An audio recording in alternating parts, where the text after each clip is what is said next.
Just turn that down a little bit. There we go. There we go. All right. 1 second.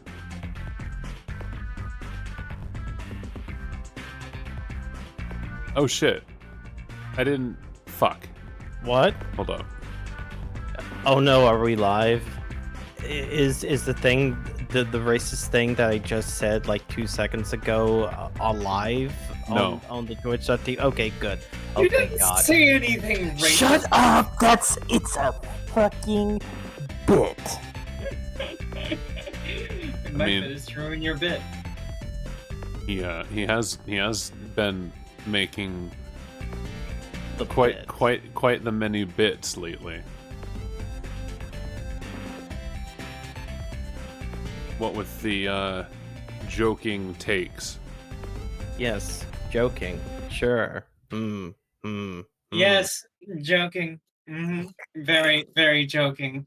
Very Very, convincing. very joking. Not at all serious in any sort of shape, way, or function. Certainly not against my favorite Mexican friends. Man, you say man.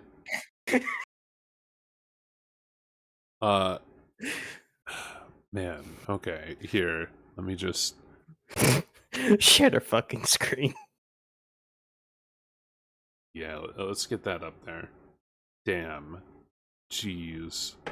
Alright. So, when we last checked in, little Caliborn here was headed off into the dark and dreary distance for this little light doohickey. I guess you could say he's going the distance. He's going for speed. He's all alone now in his time of need. I'm hanging up on you.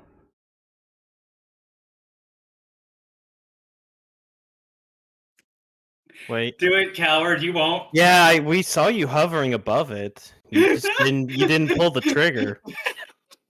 Do it, coward. You won't. Stream ended immediately.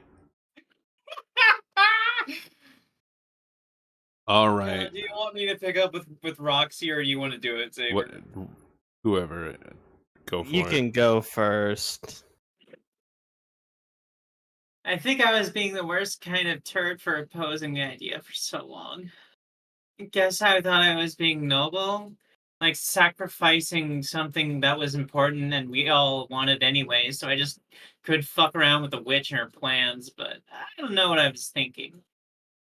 Cause this shit here is P grade, and I gotta say, now that Where's all... the and coming from?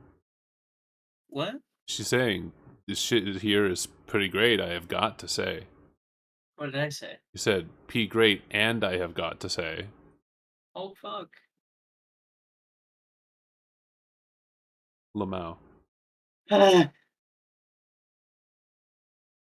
Because this shit here is P grade, and I keep telling it, I keep doing it. I had this problem when I was doing No, Detective Pony earlier. you I'm didn't- having it now. You didn't add an and to that time.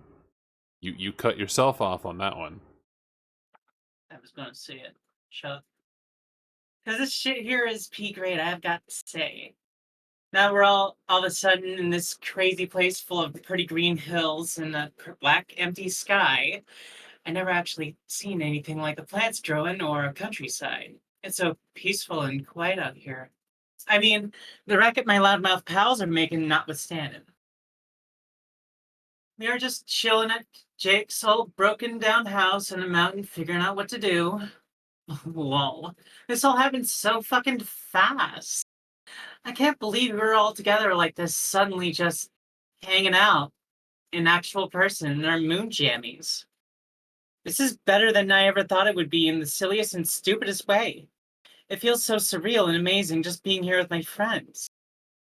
I'm still not even sure how this all came together. Mostly a lot of Machiavellian / heroic extreme straight-up bullshit. You also added down after broken, but it's whatever. That's fine. It's the Die. Brokeback Mountain house. Jake and Dirk are going to have the gay Brokeback Mountain sex.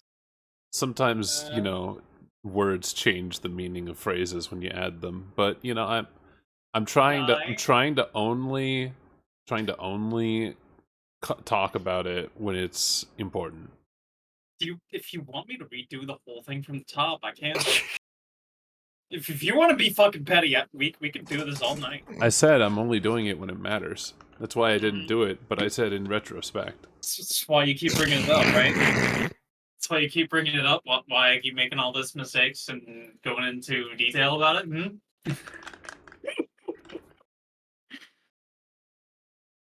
Like I was under here.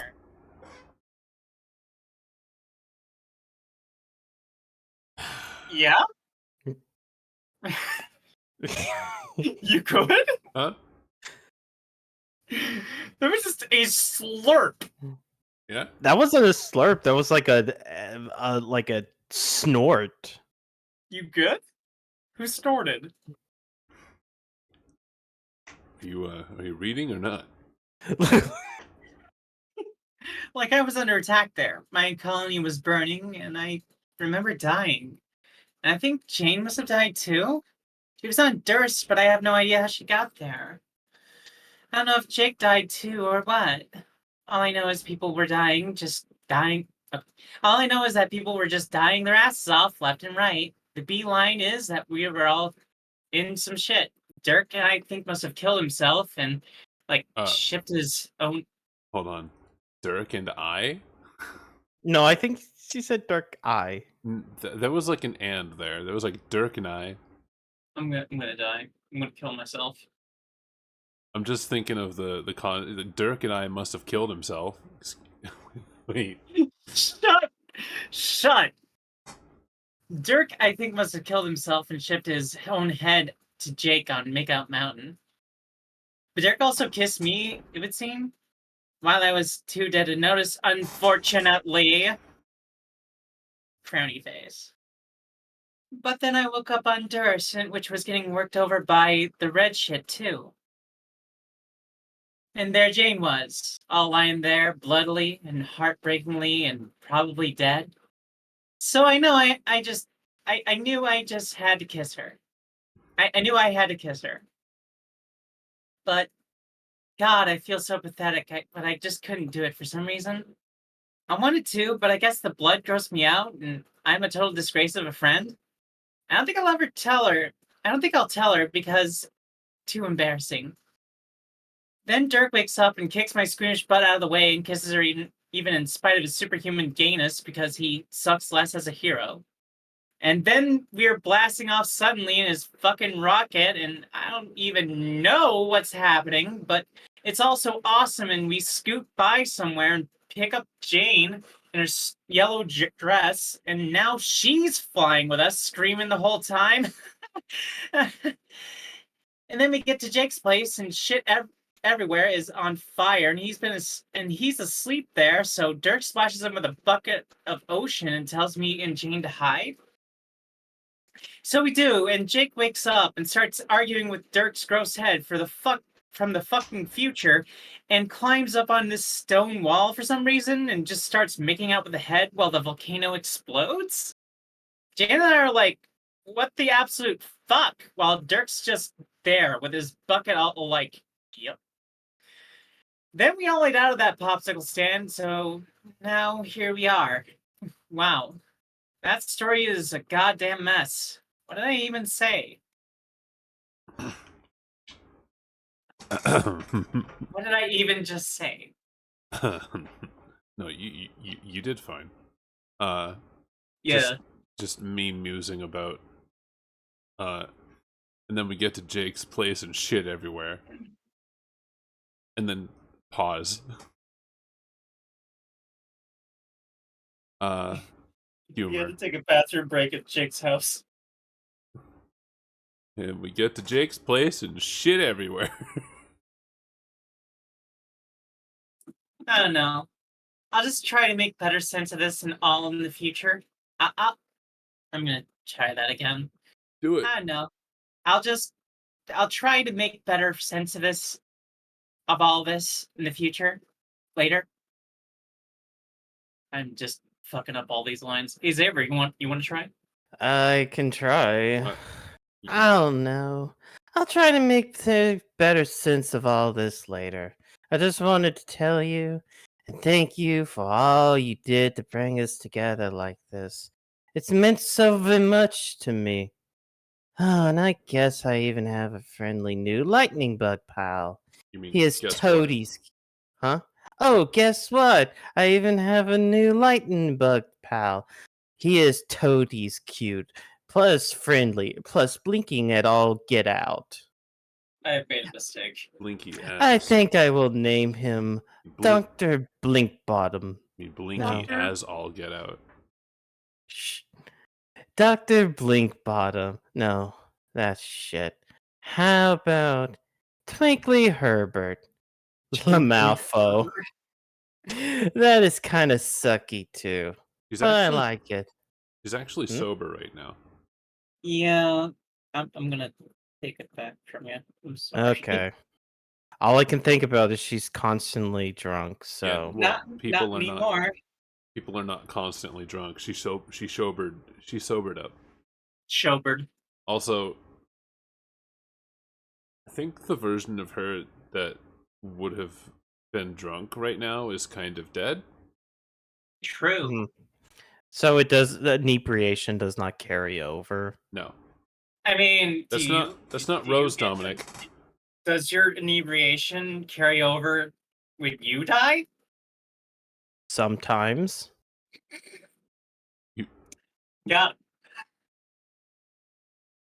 Have you not seen my streams, Lulu? Moving Are on. you questioning that entire thing? Moving on. I've never seen one of your streams. Not a single one. Sometimes I die. Do you get better?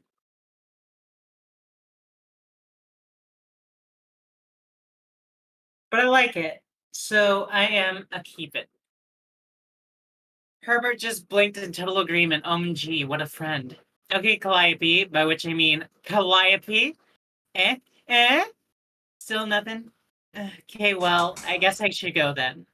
My party is getting a lit bit rowdy over there. Oh my god, what are they actually doing? I kind of want to call her Calliope. Calliope! Calliope. Calliope! Or Calliope. Calliope? But that's her troll name. Lol. Anyway, keep going. Not even 10 stinking minutes into our magic best friend quest, and they're already jacking up the drama. Need to flag down the drama ambulance. Haul these fuckers away. Well, they are really just so absurd. Maybe it's because I'm not tipsy at the moment, but this shit is like hells of amateur hour to me right now. Maybe if I wasn't as sober as a nun getting slapped by a librarian, I wouldn't even notice. For reals, though, may I just say, dying is a hell of a way to sober up quick. Gotta remember that trick. So, hey, wake up soon! I will try again later. Must deal with some shit now. I think I could use a drink. No. Don't do it. Wah, wah, wah, wah. Oh no. Oh, it's the best boy! By which I mean the worst clown. A friendly clown welcomes you to. It seems he would like to be your guide. God, the God piece! Would you- you like him? Will you let him be your guide? No and hell no. He's just staring.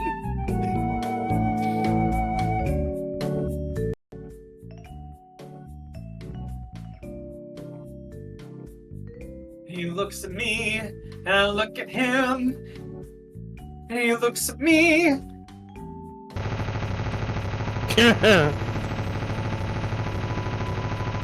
Get fucked. Does this count as a just death? No. Maybe. But I'm pretty sure he doesn't die here. That's epilogue shit. Caliborn. Caliborn, what are you doing? Stop it. Oh, he did. Finally. You finish brutally gunning down a semi-innocent clown for like 5 solid minutes and turn your attention toward this mysterious tower. What the hell is this thing? Maybe that clown would have helped you understand what you're supposed to do in this empty wasteland, but no. You had better ideas, and all of them were bullets. Honestly, fair though. You just think you can figure everything out by yourself, don't you? Who needs friends and allies, right? Friendship and allegiance are emotions for dipshits like humans and trolls. You really are quite full of yourself, you think? Yes, you just thought that. No, don't resist the thought you just had. You thought it. You can't unthink it. You also think you are a mean little prick. You had that thought all by yourself, totally unprompted, and it is causing you to reflect on a lifetime spent being petulant and awful. Wait, no, on second thought, you don't think that. You have no remorse, and you think you're great. No, you don't think you're great, you think you suck, and you regret slaughtering that juggalo. Please do not argue with your own brain. That is what a lunatic does. But that's what I do. You're really upset that you murdered that. You are really upset that you killed that sweet, helpful bard. No, no, don't pretend you aren't. He only wanted to be your guide. Would that have been so bad, you wonder? You wonder this to yourself while a tear rolls down your stupid red cheek. You turn away so that no one can see you cry, but you let out a muffled sob and everyone can tell how sad you are.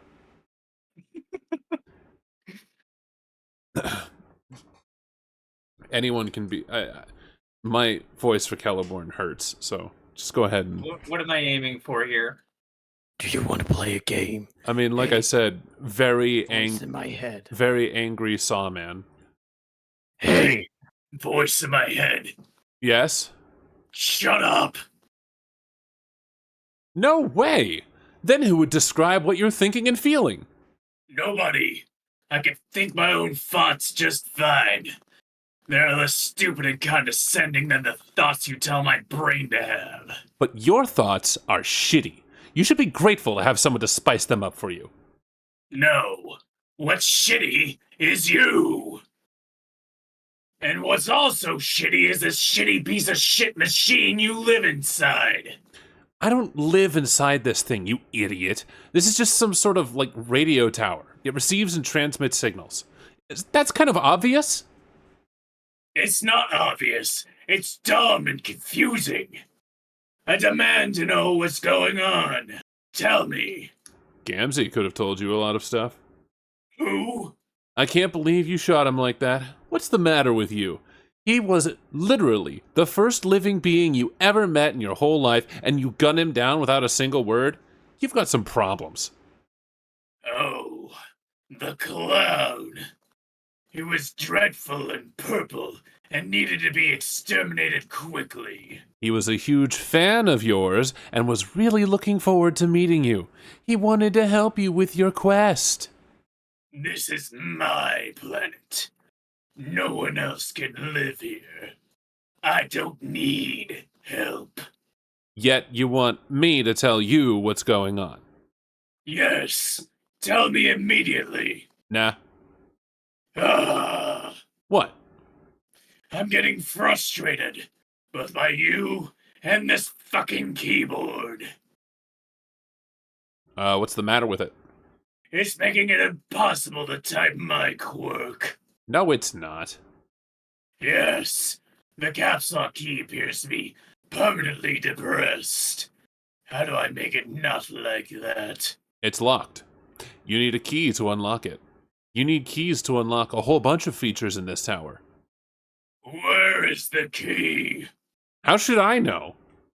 Because you are an infuriating font of knowledge about many things, including my own brain behaviors. Why should I tell you everything? Find your own fucking keys. It's your quest, remember? No, but typing like this is bad. It's really throwing me off. I don't understand the problem. I can't make my U's little. No, I got that, but caps lock should make it easier. You do realize when caps lock is on, you can hold down shift to make letters lowercase, right? What? No, I don't use caps lock. I thought it was supposed to be like a training key for retards. A training key? Maybe also for girls, for when they get hysterical and make their letters shout.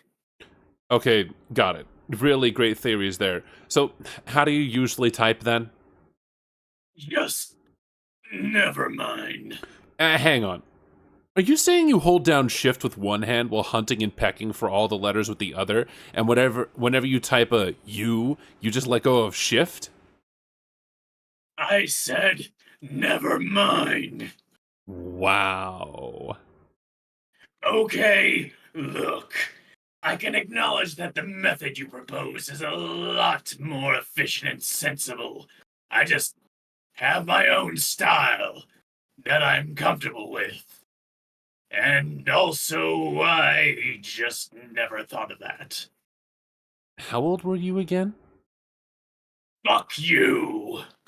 Okay, the thing is, don't tell anyone I said this, but I've always had a lot of trouble at learning stuff. Yeah, I know. I'm just going to say that I also hold down the shift button when I go all caps lock like that. Like I actually But if it's just hold a down. if it's just a single word, that's fine. No, and no, normal. it's like I'll do it for an entire sentence. That Wow. seems wildly inefficient, you It is. fucking tool. Like that what I just typed. No, I just do it with the shift. Fuck it. I'll just type in all big letters. Even the U's. Who cares? Looks like someone just took his first big step forward growing up. Toward growing up. Actually, typing this way is a lot easier. Looks like I win this round, asshole. Win what? Win what? I was the one advocating the use of caps lock in the first place, doofus. Don't antagonize me. You aren't a funny person. I can tell you think you're funny. I may even have problems learning, but I know when a piece of garbage is trying to be funny. Unsuccessfully. You're right. I do think I'm funny sometimes. Maybe I'm wrong, though. You are. Just a wrong and unfunny guy. We all have our flaws to overcome. I do my best, just like you. Think of all you've done in spite of your learning problems. You don't let your disability hold you back, do you? I guess. You won that game of chess with that stupid gambit. Switching the hats, remember? It was a lame ploy and totally not in the spirit of the rules, but it got under her skin enough to force a loss anyway. You also hired Jack to murder your sister, which was a dick move, but reasonably clever. Yes. Those things I did were great. Well, they weren't great so much as terrible. But the point is you can accomplish anything if you put your mind to it. Just because you struggle with learning doesn't mean that you can't realize your destiny. You just have to work a little harder at it. And if you're dealt a lousy hand, and you definitely were with this shitty solo session, then you have to work even harder. That's what I'm going to do. I know you will. You are going to prove all the haters wrong, exceed your own limitations by miles, and accomplish more than you ever dreamed possible. Yours is quite an inspiring story, actually. It's just a shame that all of your accomplishments will be so horrible. But that's really beside the point. Yeah, I already knew I was incredible and special. What are you trying to do? Inspire me? Save your breath, fuckhead.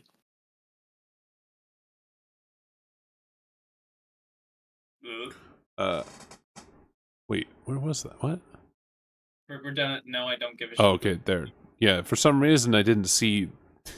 Do you want me to do it again? No, I don't give a shit about making you feel better about yourself. I'm not your guardian, your sprite, or your exile, your fucking life coach. I'm just saying some things that are true to the narrative prompt. Take the facts or leave them.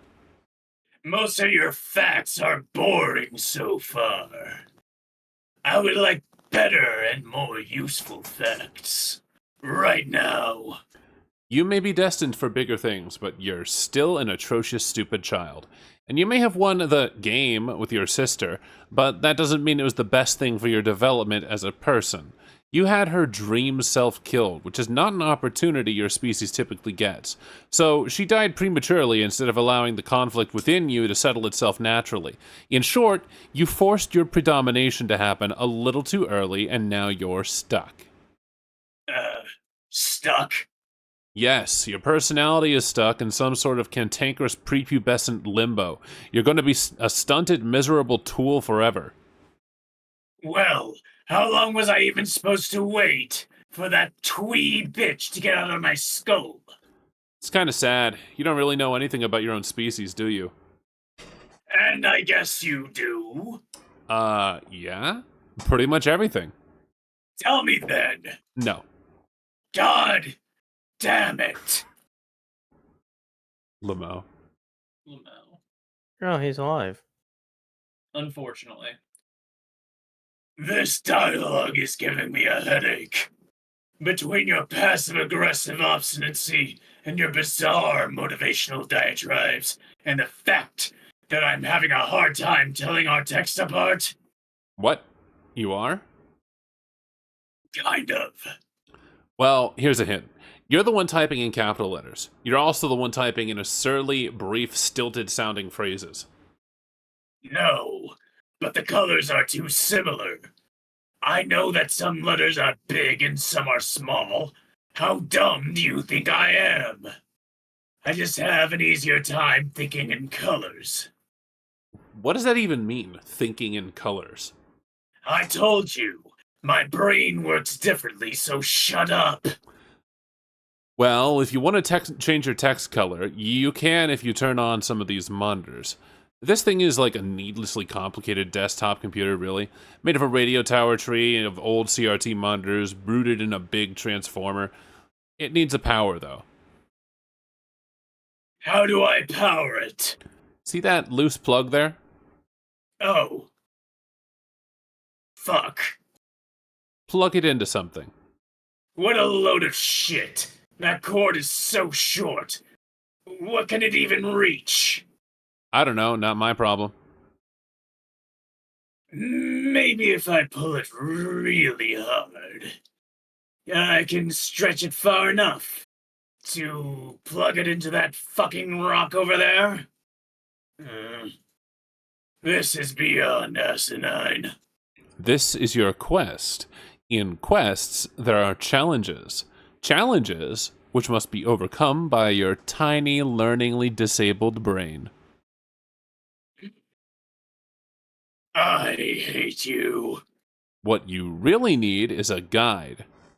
A mentor of sorts. Too bad you shot that clown.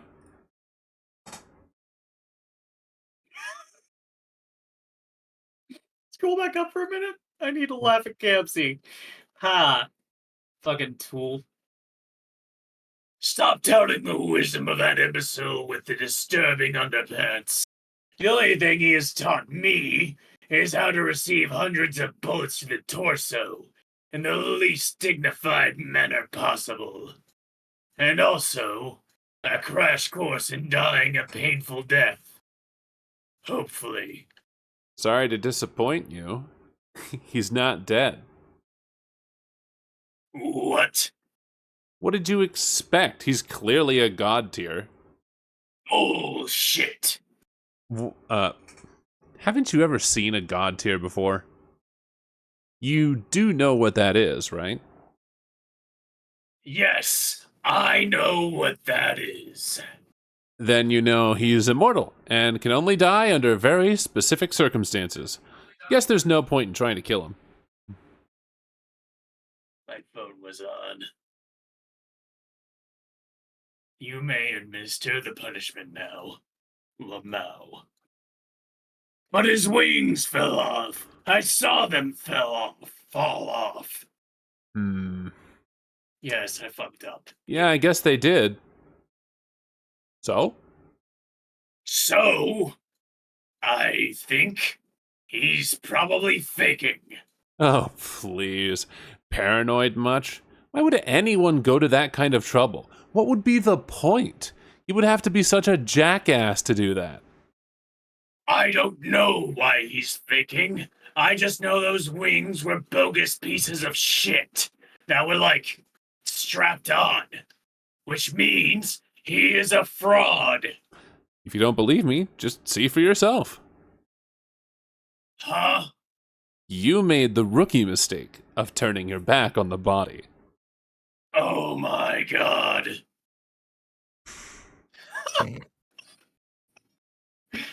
How can he possibly still be alive? See? Fit as a fiddle. Barely a scratch on him. Just please don't shoot him again, okay? Why? If you say he's immortal, then it shouldn't matter, right? Yeah, I know I said that. Alright, maybe he's not a god tier. Who can really say for sure? Just try giving the machine gun a rest for a while. He really wants to help you. I don't understand why this fucker won't die. He's a hilarious, rascally clowns. You know how it is with clowns. No? They are notoriously difficult to kill for reasons that basically don't make any sense. I'm personally not aware of a single timeline in which this codpiece packing moron dies. What? What does that mean? It means you can't keep down the clown. Say it with me. You can't keep down the clown. No, I won't say that. Say it. You can't. Go fuck yourself. Just tell me what it means. It means that crazy clowns just won't die for some reason. In adventures such as yours, they tend to linger long past their welcome. They linger and linger and linger, and just when you think you're totally fed up with their bullshit and you can't take another second of it, they just linger some more. And you never know what they're gonna do. They're always scheming in the shadows, and it's quite possible that whatever master plan they're hatching just doesn't make the slightest bit of sense at all. But it doesn't matter. It doesn't matter how stupid the clown's schemes are or how sick of him everybody is. He just won't die. This is, honestly, the worst sales pitch for a mentor that I have ever read. Granted, but come on, just let it slide this one time. Please, no more shooting. You can slap him around if you want, that's fine. But shooting is off limits. Why? Because you can't kill him. He's the most important character in... In what? Well, okay, maybe not the most important, but he's still really important. I seriously think you've mostly been fucking with me. No way. Okay, shh. He's approaching you. Come on, man. Be cool. Let's just see how this plays out. It's like he's got a present for you. Oh, I wonder what it could be.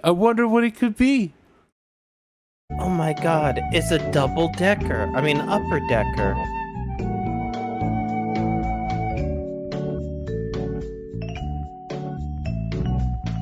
He is so fucked up! Yeah! You motherfucker. He looked at me funny. Yeah. Wanna know why? That's silly you, Lulu. Oh, right. Yeah. You wanna know why? Because he's a fucking clown! Do not type in little letters. It confuses me. Why do you have to be like this? Why can't you just be down with the clown? I don't know. I like shooting him. He just has this perfectly shootable torso. Hey, what the fuck is this horrendous music? What, you don't like it? It is, without a doubt, causing me more pain than whatever this unkillable clown is feeling right now. Well, whenever you shoot the clown, I play the elevator music. Oh, fuck! No! That's the deal. Either shoot the clown and face the music, or put on your fucking big boy suspenders and stop trying to murder him. Alright. Whatever. I find your stipulation to be tyrannical, but fine. Just plug the thing in the goddamn box already. Alright. Now what? Now, all the monitors have power. Each one is set to a different channel, but they won't display anything unless they're unlocked. You unlock them by finding the right keys and using them on on that little model of the radio tower next to you. One of them is unlocked for you already. Can you see it up there? Yes. Yes, I can see it. It is a view of my dead sister. What a beautiful sight. She really makes a more breathtaking corpse than I ever imagined. Whatever you say, weirdo. Anyway, it's like I said, this is a glorified computer. If you want to change your text color, you can sample some pixels from the display. This is perfect. I was intending on using her putrid green blood to color my text. Were you? Yes, it was going to be like painting my words in her blood as a token of my ruthless triumph. Then on the next time I was going to harass somebody, it was going to be all like, look who won, it's just me now. And I would just be like, now what's up, bitches? It was going to be so bad. Okay. Also, this is a funny coincidence, but I was also batting around the idea of stealing her big U's anyway. I mean, as another kind of trophy, to let people know I'm whole and the best sibling is in charge now. I was on the fence about doing that, though. But I guess your stupid locked keyboard maybe forced the issue. But I'll just say badassery was the reason, and omit the tedious anecdote about the keyboard. So, yeah. Then let's consider this a serendipitous facilitation of all your most juvenile typing fantasies. Let nobody henceforth mistake you for a guy who isn't trying as hard as he can to type like a cold-blooded motherfucker. Yes, that's what I want. Great. Now grab that mouse there and pick a new color. Oh no, I have God, a trackball. it's the fucking Logitech trackball mouse. This thing is fucking terrible. Excuse me, what the fuck is this? It's a wireless mouse. No, it's this awful kind of mouse. The kind with the glossy orb. I hate these. Yeah, trackballs are pretty terrible. Can't argue there. My thumb claw is kind of slipping on the shiny ball. This is incredibly difficult to operate. I really don't envy your situation. Also, this is an awkward vantage. If I want to use the mouse and look at the screen, I have to stretch my arm really far. And kind of twist my body to look around the corner. Like this. Little weirdo. Well, maybe that's why it's a wireless mouse, so you can pick it up and walk around the tower and use it on whichever monitor you want. But I can't move it. Pardon? It's stuck. Why is the mouse stuck? Probably because it's welded to the counter. Are you fucking serious? Yes. I cannot believe this. What sort of asshole would set up a wireless mouse and then weld it to the counter? That's a hell of a question. Oh. I am so pissed off at this. Who is responsible for this nightmare? I don't know. Someone who thought it would be funny watching you struggle with a shitty trackball mouse welded to a counter? I demand to know. Was it you? It was you, wasn't it? Maybe.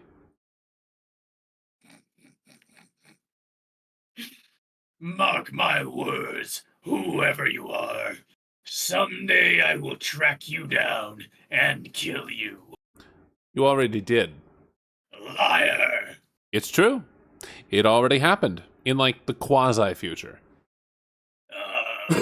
For someone who's supposed to be a lord of time, you really kind of suck at thinking fourth dimensionally. Let alone fifth dimensionally. You've got a long way to go, kid. Quiet! Your nonsense is distracting. Okay, there. Wait. This color's all wrong. It's too muddy. Yeah, the environment is pretty grim up there. Skya doesn't provide very good lighting when it's all clouded over like that. Just bump up the brightness on the display.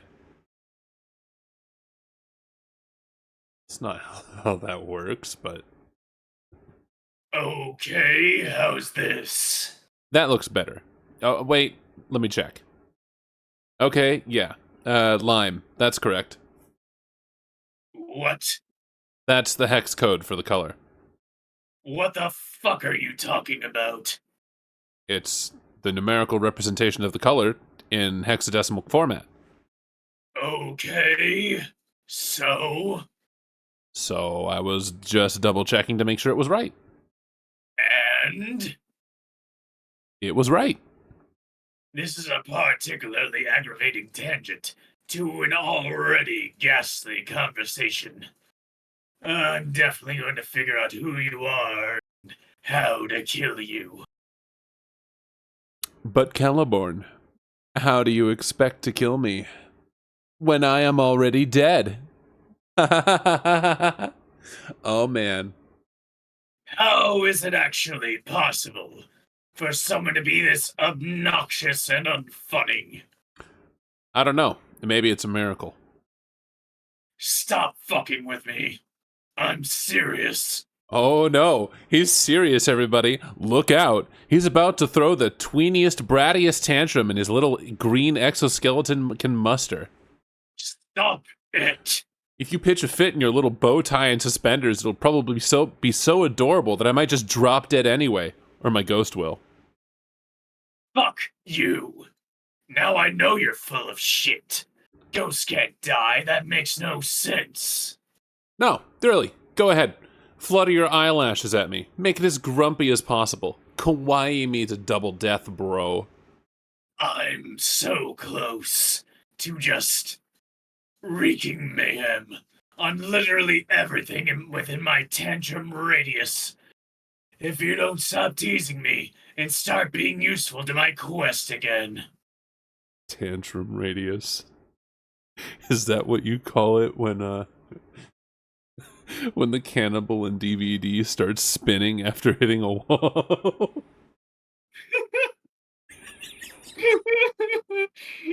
I don't get it. Wait, It's because that killer is like a meatball. When- I don't get it. when the cannibal, I don't- also known as Leatherface, Bubba okay, or go ahead. Leatherface, when you hit a wall while he's using his chainsaw, Mm-hmm. he will have a tantrum. Ah. Hmm. Oh, I'm thinking about a different killer then. Wow. Wait, shh, settle down. Something important is happening. What? The clown! He wants to give you another present! Oh god. But seriously, this present is really important. Just turn around and receive it graciously from your new mentor. He's not my mentor. And remember, no more clown shootings or I play the music again. What is that? What does it look like? It's a magic crowbar. Why is he giving it to me? I'm not sure. I thought you knew everything. I know a lot of things, but I don't always understand his motivation for doing the stupid things he does. Why not? I just don't. Like, one time, he sold a girl some potions. I have no idea why he did that. Potions? Yes, potions. He also threw some corpses into a sprite to revive them and fuse their identities to create a disturbing freak of nature. I'm still not really sure why he did that. Probably just to fuck with everybody. What corpses? It doesn't matter what corpses, just some corpses, okay? The point is, he probably didn't even have any reason for doing it. He was just being weird and capricious. But that doesn't mean it didn't end up serving an important purpose anyway. After the fused corpse sprite exploded, both their ghosts got fed up and decided to start working together, and now they're doing some important stuff in the afterlife. But I kind of doubt this clown had any idea that would happen. Or maybe he did. Who really knows with clowns? Holy fuck! Who cares about this? What about the crowbar? What about it? You said it was important. It is important. But I don't know if he knows that. I bet that crowbar is a useless piece of garbage. I will not accept it. Maybe he heard you bitching about the wireless mouse being welded to the counter and he's giving you something to pry it off with? Oh, right. Maybe that's it. But that's not why it's important. Then why? You know, at the start of an adventure, you find some seemingly trivial thing that turns out to be important later. But at the time, you have no idea why or how it'll turn out to be important. Yeah? It's like that. That doesn't explain anything. It explains everything. What's magic about it? What does it do? I'm not telling. Tell me what I'm supposed to do with it. No. Yes. Just take the damn crowbar. Okay, fine. I think I'm developing a premonition about why this is so important. And what I'm supposed to do with it. Really? Yes. It's going to happen really soon. I can feel it. Wait. What are you... Do it. Hey, stop that! What did I say? You said shooting the clown was off limits. But I am still permitted to smack him around. I'm just following the rules. That's true. Okay, I'll allow this. Yes. You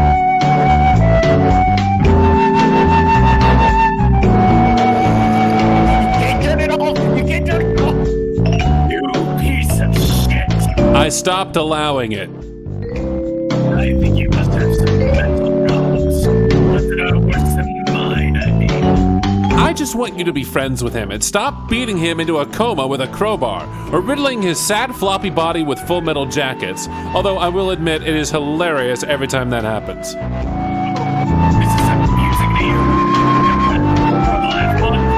Start fucking up your dumb town. No, don't! Cut that out! Maybe. You're going to cause huge problems for everybody if you keep that up. Mostly for yourself. Then shut off that music and be useful to me once again. How?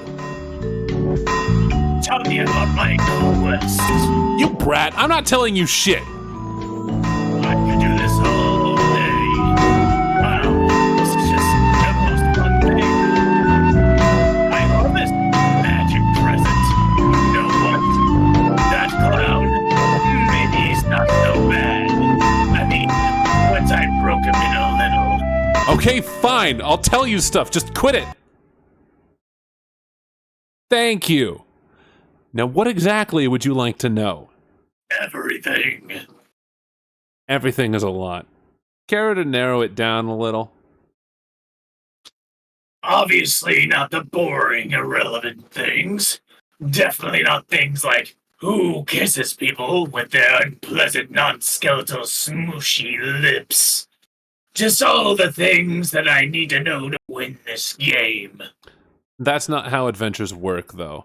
You don't just make some omniscient narrator inside a computer tell you everything all at once. Hold on a second. Yes, guys, I see what you are saying. We cannot be louder than the page. I'm sorry. We cannot go back and reread the page. Honestly, I think it just makes it better. That is That's part of- it's legitimately part- how I that think is- it should be. Exactly. That is part of the joke. It just makes it better. I can't mute the page. That's not an option. This isn't Internet Explorer. Technically, okay, so here's the thing, Lulu. Shh, All you had to do was mute the source. all you had to do was follow the damn train, CJ. All right, no. Yeah, but yes. I'm telling you the actual solution to Yes, the problem. I get it, but Even though I More personally like- agree that having the music loud and you two talk over each other over the music makes the entire thing work personally. yes, that is All part right, of the let's joke. get back We to- leave it. to the reading, Anyway. please. I beg. You said. Did you say this? Yeah. Yeah, and then I said, that's not how adventures work, though. You don't just make some omniscient narrator inside a computer tell you everything all at once. There's like this whole process to it. You reveal certain things at the right time, depending on whether the hero has met certain requirements and is ready to learn those things. When you learn what I tell you, what you learn and what I tell you is more up to you than it is to me. Who cares? I don't want your excuses. Aren't you excited about your adventure? Okay, listen, Dominic, I'm not editing this after the stream. I am taking this and uploading it straight to YouTube. They can literally read the page on the page. We don't need subtitles. The subtitles are already there, you fucking homunculus. Okay, let's not insult. Is that an insult now? Yeah, kind of. Oh, I think so. Isn't homunculus up there with freak? is it? Yeah, kind of. Yeah, the text was jumbled, but you can still see it. Plus, anyone could read this alongside us. Who knows? It doesn't matter. We're not... It's fine. Anyway, aren't you excited about your adventure? Aren't you about being unchained for the first time ever and getting to explore this mysterious place and meeting people and solving puzzles that will lead to the realization of who you were meant to be and how you fit into this epic? No. So far, the adventure is boring, frustrating, and consists of an idiot and a computer and a clown who won't die. I want to know when I get to start fucking shit up. You'll definitely get to do that later. When? Not long from now. Like, in a couple hours, or... That's up to you. There are puzzles to solve all over your planet. Your mentor can help. The sooner you do that, the sooner the fun will begin. You really aren't telling me anything. We had a deal. I put the crowbar down. Now tell me things. Why don't we narrow the scope of the Q&A then? Try asking very specific questions, and I'll decide if it would be appropriate to answer at this time. Yes, good idea. Then my first question is, what is this place? What is the place? I think this was correct. I think that's a typo. Anyway, the medium. You are in your game session. I know that. What's this planet, I mean? It was called Earth. Earth? That's it? Yes. Weren't all the Statues of Liberty a dead giveaway? If you see one or more shitty old Statues of Liberty on any post-apocalyptic wasteland planet, that automatically means it was Earth all along, as a rule. Then, when you realize that, you're supposed to have a mental breakdown.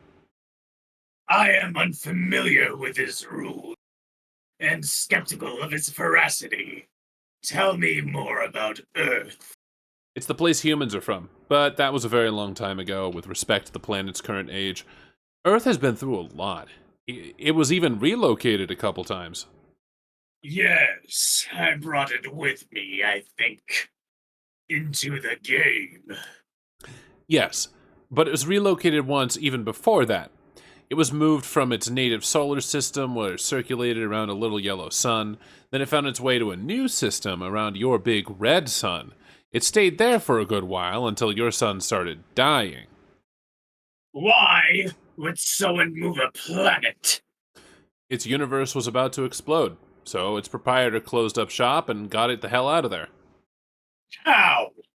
That's not important for you to know. Suffice it to say, planets just have a way of scooting around in this adventure. Okay. Why is this my planet in the game, though? Because your kernel sprite turned into a black hole and sucked it into your session? No, I mean, I thought it was supposed to have a cool and special place. I thought I was supposed to have a cool and special place, even. Like a land of something and something. You do. You just have to unlock it. That is when your real quest will begin. How do I do that? You know, finding keys, solving problems. All the potential for extraordinary achievements in your quest must be unlocked first. We've been over this. Where do I find the keys? Oh. Lies. Why would I know that? You think I'm like an encyclopedia on key locations? I got better things to do than where all your stupid... I got better things to think about than where all your stupid keys are. Find them yourself. Better hop to it. No. More questions first. What am I ultimately striving to unlock to make my real land appear? Is it some kind of giant fancy keyhole? No, more like a big door. A door to what? Treasure? Kind of. If there's any treasure in there, it would be guarded by your denizen. What's that? A powerful monster that rules your planet, asleep in the core. He appeared there the moment Earth got sucked into your session. What kind of monster? Is it a deadly, challenging monster? Yes, he is the deadliest, most challenging denizen of all. He very rarely appears in game sessions and is usually designed or designated for the most naturally gifted warriors. His name is Yaldabaoth. So, my goal is to burrow fuck deep into the center of the earth, unlock his door, and then destroy him. Sort of. You can fight him then and there if you want, but that won't do you much good, and not just because he'd probably kill you instantly. You're better off listening to him. Why? Because he will make you an offer, by which I mean he will give you the choice. The choice to do what? I won't tell you that. Fuck no. You're on such a roll of not being shitty. It's just a very important decision you will have to take into consideration once you hear it. Something unique to you and your journey. Basically, if you accept his terms, your real adventure will begin, your true planet will be unlocked, and a whole lot of other crazy shit will happen. It's best not to get bogged down in the details, though.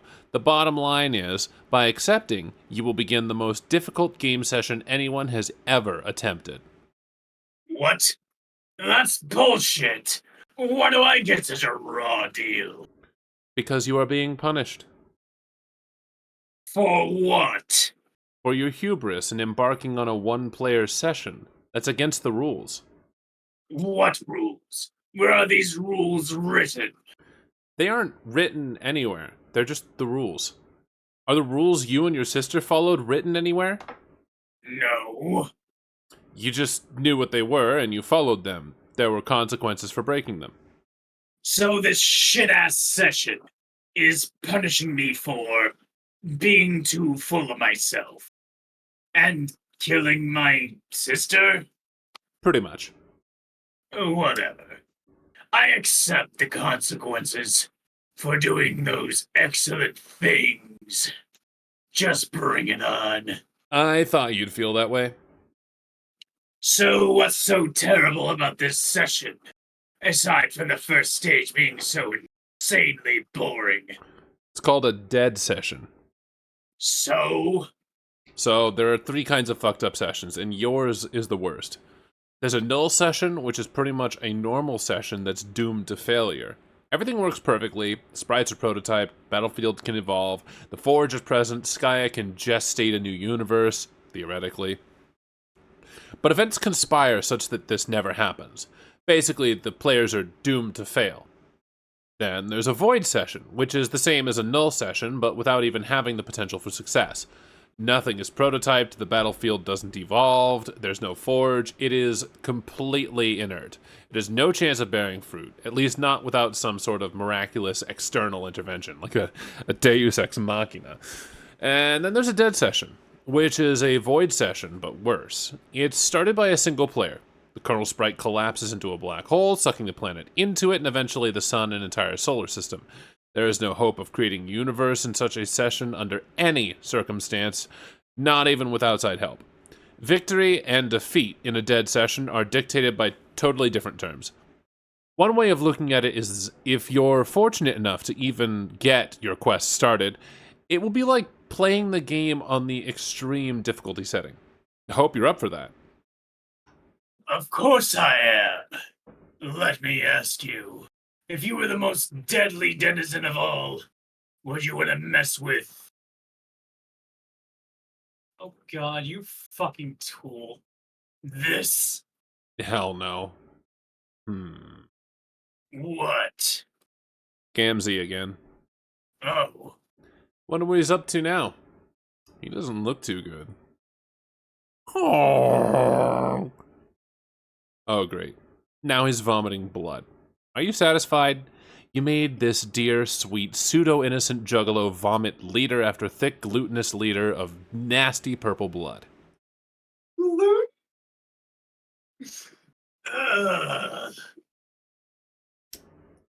I'm debating whether I should play the elevator music again. What would be, or would that be funny?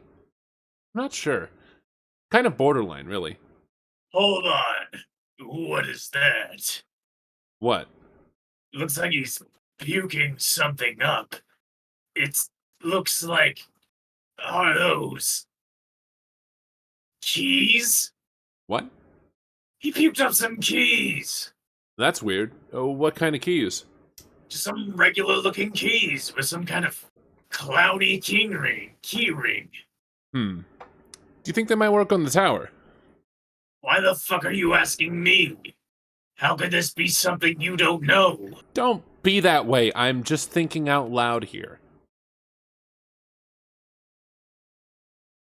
So you had absolutely no idea that this wretched fool swallowed some keys intending to later regurgitate in front of me. Probably as another present. He's kind of like a loyal pet, isn't he? Dragging ridiculous stuff into the house as gifts for his master, barfing up disgusting things on the carpet and beaming with pride over his generous offering. Isn't that what you want from a devoted minion / mentor? Did you, or did you not, know he had these keys? Nope. I'm just as surprised as you. I don't believe you. Hey, I told you, I have no idea what that clown gets up to in his spare time. I'm not even really sure how he got here, to be honest. Maybe he stowed away in a shitty Liberty? Or maybe he was just hiding in one of the vent shafts on your meteor when you entered? He had years of practice to master that move, now that I think about it. Shut up. Just shut up. How can everything you say be so useless? Why don't you quit bitching at me and try out those keys?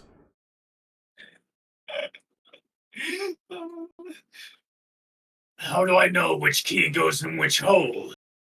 You don't. What?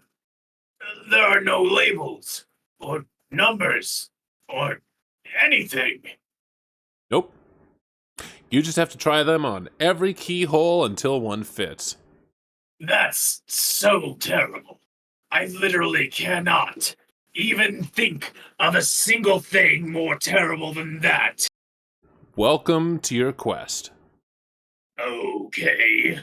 I guess I found the one that fits. Oh, hey, it's Jake. Ah, yes. It's this bumbling twit. Where is he? He is in his game session exploring his land. His land looks cooler than mine. It is cooler. That fucker. I am so going to mess with him, now that I can see him. Hey, why can't I see him now? Their game was blacked out last I looked. You were looking through a standard chat client viewport. This tower's signal bypasses the field of void permeating the session.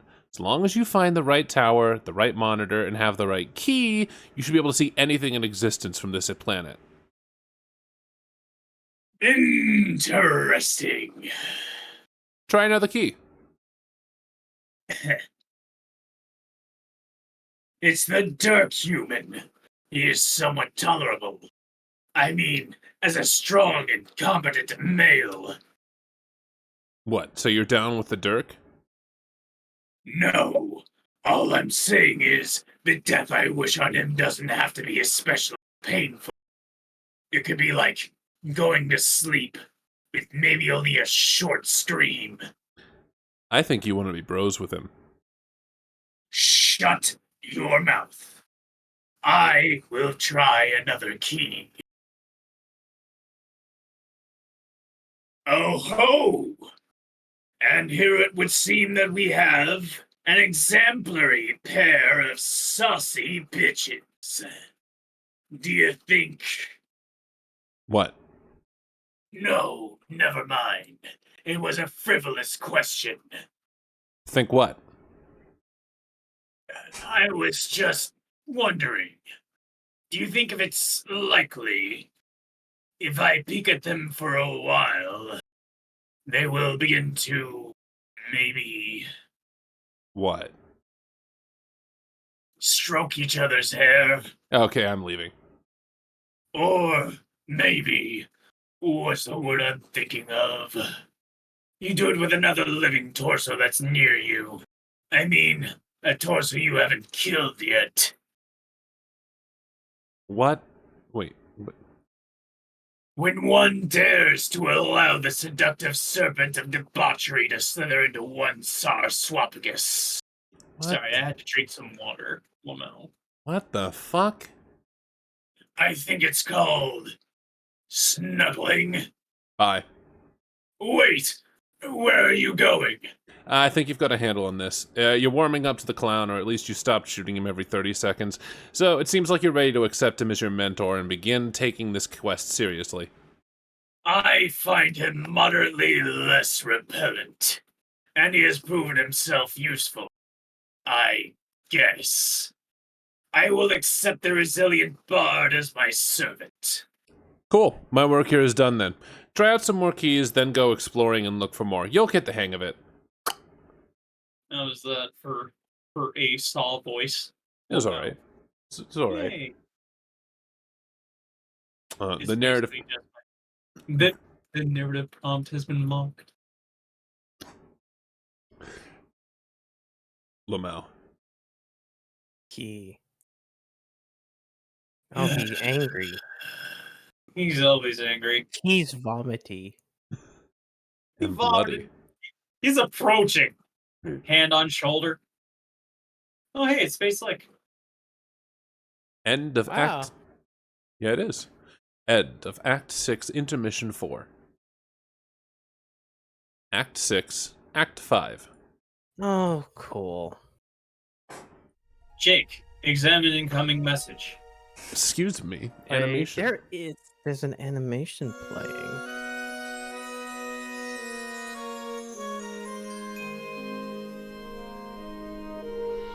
Yeah, no, you did good.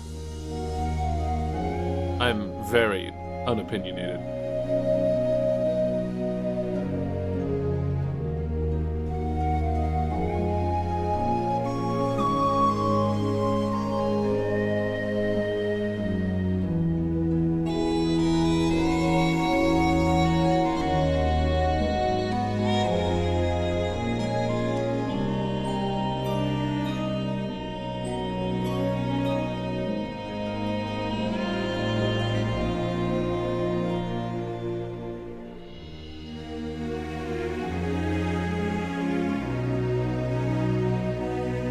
What?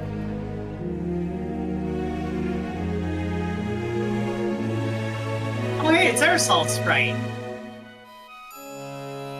What? Just accept it. Eridan and Solix have been fused. Erisolsprite. He flips people off. He is so fed up with existence. Not so much that he wants to explode like Tavrisprite, but you know, Yeah, I know. he's too chill to all explode like that. But also, Oh, he wants everything to Dirk. cease existing. I'll Jake, take Dirk ex- if you want, Jake. I didn't say who I wanted. I mean, I was just saying in general. If you two want to go on with the Dirk Jake's shenanigans, go ahead. Deeper sigh. Vtubers. No, if you want to be the wordy man, go ahead. That's half of what I do in Detective Pony, you fuck. Yeah, I thought you would have been sick of it by now. No. Yes, but also no. Dude, where you at, man? Wait, which computer are you using? I'm not comfortable knowing my words could be hovering over Cage's clownish sort of gaunt face. Could you maybe switch back to the naked blue chicks as your exclusive desktop fodder? TIA. But, yeah. I don't know if you were just wanting a little solitude, or if maybe you finally got, like, a case of strider fatigue. I could understand that. I mean, not to get all neurotic on you. I'm just saying I get it, if that's what's going on. But, for real, if you gotta sneak away for a few days, that's cool. Just might be kind of dope if you at least let me know which planet you scurried off to. And by dope, I mean considerate. Really not trying to be a drag here. Wondering what's up is all. Want to meet up soon? I found a really promising tomb we could raid. Sounds like it runs hella deep. Sounds. Looks... Oh, shit. Looks like it runs hella deep. If I've got the specs right, could run as deep as the lion's mouth itself. But without all the fucking fire to deal with. Wait, I mean, the lion's mouth. Gotta underline that key shit, always forget. Figure it should take a couple days to make it to the bottom. Only a day if we both go limp and just sort of fall the whole way down the stairs, ignoring literally every sage warning we've ever received about those treacherous plummetation zigzags. Just tumbling down in a floppy limb trance like a couple of puppets in a race arranged by some drunk gamblers. So if you're into another expedition, head to Low-Tac and hit me up. Just don't forget your mask this time. The deeper we go, the worse it gets, remember? Could be some unreal grist down there. More puzzle shit, loads of skeletons. Pack your guns, dog. Jake solicited profound wisdom from your friendly guide. Friendly. You go Oh, ahead. God. You go ahead and be Jake this time. I'll try. Hold on. Let me try to. You just gotta put the chutzpah in. Hoots! Like. You gotta... Sigh! Oh, okay, so you know how... I'm trying. You know... I'm trying to coach you through it. So, Yeah. so you know how the Wild old time- Traveler or something like that. Like, I'm Talk- just thinking about talk the it, talk. Wild Traveler You know, from like the GTA games now. you gotta take an English accent and put some fucking flourish on that bitch. Okay. All right, All right. Sigh. No. better. Oh, hey there, buddy. I nearly forgot you were bobbing about over there with what looks like my emotional dilemmas. Oh, please. As if that loud, heavy sigh wasn't so obviously directed at getting my take on your city boring boyfriend problems. Was I really that so transparent? You're a good man, Mr. Aerosol. A good man with a good heart. It's lucky to have you as a friend. No, you bloody imbecile. I'm not a good man. I don't have a good heart, and I'm not your fucking friend. I think you may have the dumbest living being, or may be the dumbest living being I have ever encountered. I don't even know why I bothered floating down this little grassy gulch to flip you the daily bird. I must be out of my already tortured brain to bother with any of the over emotional fuckbags. I suppose it's true. You can be a bit of a surly customer. I don't hold it against you, though. You've always been a wonderful source of amusement and companionship in this desolate place. Wow, it's cool to I amuse you. That really gives meaning to my joke of an existence. I mean, wow. Thanks. Sure thing. I'm just not sure who else to talk to about my issues with Dirk. Okay, why don't you give this person a whirl, not me? I'm so conflicted. I've enjoyed our time together and all the adventures we've had over the last few weeks, or few months. But as a paramour, he has been overbearing to say the least. I don't know if I have the gumption to withstand another round of needy overtures. What do you think, Sir Sprite? Should I put this old kibosh on the affairs? Do you want to swap? Hmm. Do you think you can I combine don't Aridin think with I can handle it. I don't think I can do that. Okay. I hate how you say everything. How can he stand you? Although, frankly, that prospect alone sounds arduous. I wouldn't even know what to say to the poor fella. You are my mystical guide on this adventure. What perchance might you advise? All right. You want some Red Rum Council? Well, here you go. I'm of the mindset that when you have a rock solid piece of ass tied to the dock, you don't bloody well tug the knot loose and shove the sucker off with the heel of your boot.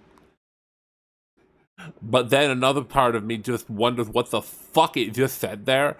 Like, what? Or that was just such a weird sociopathic thought I had. I honestly had no idea how bad I could possibly feel about myself until I became myself, if that makes sense. Your bro has feelings to consider. He's not some slice of grub steak. Why are you consulting with me? I'm a disaster. No, I'm a disaster that is, or shit its emotional pants with a thick liquid catastrophe. No, so don't even come near me.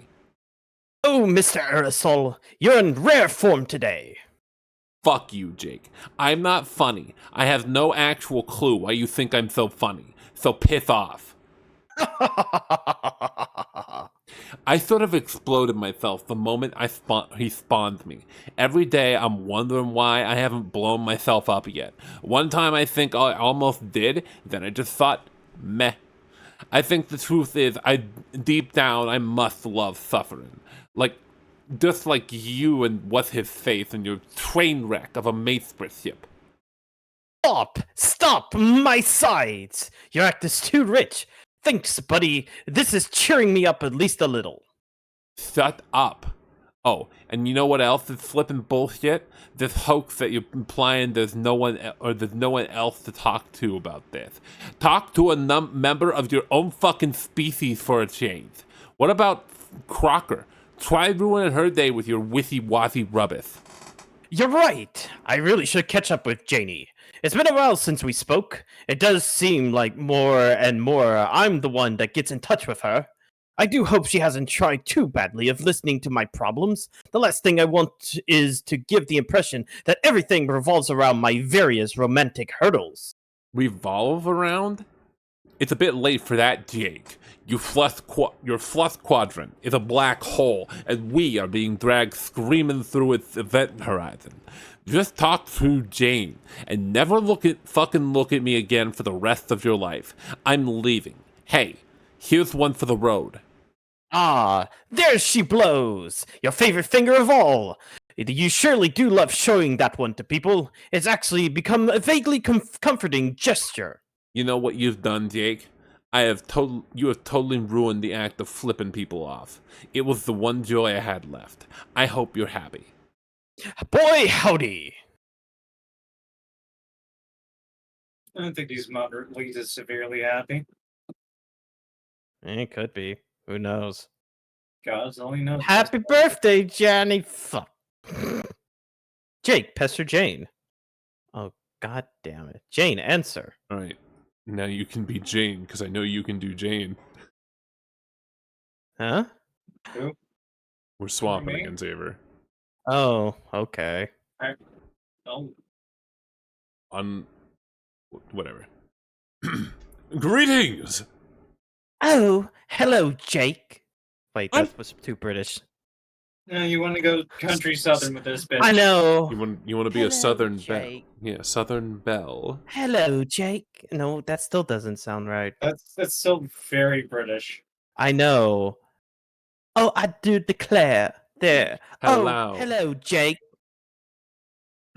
I'm not interrupting anything, am I? Wait, fuck. I started almost doing Jake now. For some godforsaken reason. I feel like all shit. I feel like your brain's malfunctioning. Yeah, my brain is malfunctioning. That's the problem. Have you considered having it fixed? No, I'm sorry. I can't really do that. Sounds like a skill issue. I did it again. Not really. Wait, shit. Can I just go back to being Jake? Sure. Yeah. I'm not interrupting anything, am I? Not really. Roxy and I are just setting a few things up here. Ah, I see. I would be happy to message you again later if it would spare you any inconvenience. No, it's fine. It's really nice to hear from you, actually. I was starting to worry you might have forgotten. Forgotten? Oh, no. Forgotten what now?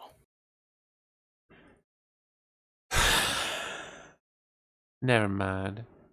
Wait, don't tell me. Is it a tomb or a crypt or some such? Are you preparing for another grist-seeking expedition?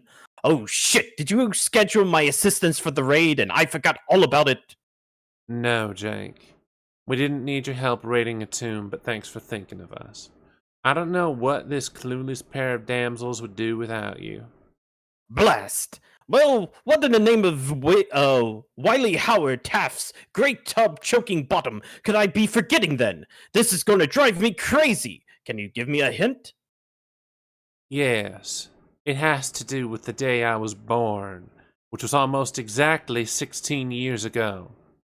Of course, your birthday. Didn't you get Roxy's invitation?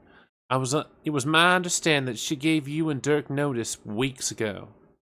Yes, that's right. Now I remember. The date sure snuck up on us quick, didn't it? Sorry, you know how things can slip my mind. The gourd on my shoulders isn't a steel trap it used to be. Nothing like the well-oiled puzzle buster you've got up there. Well, damn. Looks like the egg monster took quite the spirited dump on my face this time. Jake... What? I feel so dumb. I'll be right over. Well, if you recall, the party is actually tomorrow. Like I said, we're just setting up a few things up. Roxy is putting up some decorations. I baked a cake. You were, of course, free to join us early, too. I just thought since I hadn't heard from you in quite some time, you had better things to do. You baked a cake for your own party? Yes. So? I don't know, something seems amiss about that. Isn't that against tradition or inviting bad luck or something? But I guess it makes sense since you love baking cakes. It's like a present you give to yourself. Jake, what was it you actually wanted? Oh, I just wanted to give you get your advice on some stuff. But since I've been a heel and forgotten about your party, maybe I shouldn't bother you with that. So 16 big ones, huh? The old sweet 16. Last one of us to notch the vaunted 1/6er. A big step. I knew you'd make it. I already said I believe in you, didn't I? Just kidding. The inexorable nature of time's passage. Virtually inexorable. Inexorable. The inexorable nature of time's passage virtually assured you would get that old, so you didn't really have anything to do with it. I mean, not that I don't still believe in you. I do.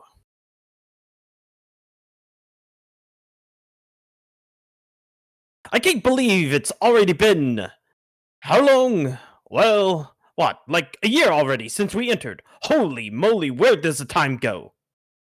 It's been more like 5 months. Oh, well, that's still a pretty long time. I have to admit it's been a longer stint than I expected. Certainly one involving more downtime than I would have guessed. I really thought we have been treated to more action, what, being legendary players of a mysterious cosmic game? But no, it seems that the primary duty of the so-called nobles is to wait around twiddling our thumbs. I'm really beginning to wonder when these fabled heroes will arrive. Are they really going to be those we have been led to believe? I hope so. I love to meet my pen pal, dear old departed grandma. But as a feisty youngster, what a hoot that'll be. And with your pop-up, let's not forget about him. And not to mention the youngest Strider and Lalonde relatives. I bet they're a barrel of laughs. I met them once, but I was too shy to say anything. Then I got in a fight. Did I ever mention that, Jane? Just Lalonde, not Lalonde. Yeah, sorry. Lalonde? I don't know, my brain went there again. You got your Lalondes and your stride ears. Yes. Yes, many times. Not to say it's been all downtime in doldrums. Exploring has been great. Finding treasure, solving riddles, becoming better friends. I wouldn't trade that for anything. And maybe we're getting close to something big happening regardless. Every day it seems more and more like more and more undead creatures crawl from out of the shadows. Bigger ones and stronger ones. Does their presence herald something worse coming? Or is it just as the legends indicate and our presence heralds something better? I just wish we could actually kill the fucking things. Even the little ones can absorb so much damage before yielding any spoils. Remember, Jane? Remember at the start how we kept trying to kill them? We would all gang up on them like an imp skeleton for an hour, just clobbering it repeatedly, knocking its bones down, waiting for it to reassemble and keep coming at us, only to finally be rewarded with the shittiest pittance of grist. But I guess the silver lining was it forced us to explore ruins more often and scavenge for loot there, so I think we've learned a lot more this way. But it sure makes resources hard to come by, having to get them exclusively from chests and whatnot. Sometimes I wonder if we've been missing out on a really rewarding part of the game by neglecting to build up our houses. Makes you wonder. But it's just cost so much. Better stick to making more practical stuff, don't you think? Sometimes I wonder if the heroes had the same problems in their game. Do you think they found an easier way to kill skeletons? Were they just as shameless as us when it came to splurging our precious grist on swanky new duds? Did the same inanimate bard hunt their game? And if so, which hilarious dead trolls did he throw into the flashy blobs? Mr. Aerosol tells me he knows many things about the heroes because he saw them in action when he was alive, but he won't tell me a thing about them. These troll sprites sure do love keeping their secrets, don't they? That's nice, Jake. I'm kind of busy, though. What did you actually want to talk to me about? Actually, why don't we just talk about it tomorrow? Okay, we can talk about that if you insist. Really, Jane, you sure know how to twist a fella's arm. I just wanted to take your take on what you might call my own personal ultimate riddle. It involves Dirk. Just a second. So it still says Pesterlog, but Yeah, she somehow got cut off in text. it's just it's fine. I mean, yeah, but Lamau? All they had to do was stop it at some point, but you can't really do that. Yeah. You don't say. It's true. I haven't seen him in a couple of days. I've been laying low for a while, but I just received another series of pushy inquiries from him. Maybe I shouldn't be too hard on the guy, since he was just probably concerned, not having heard from me and all.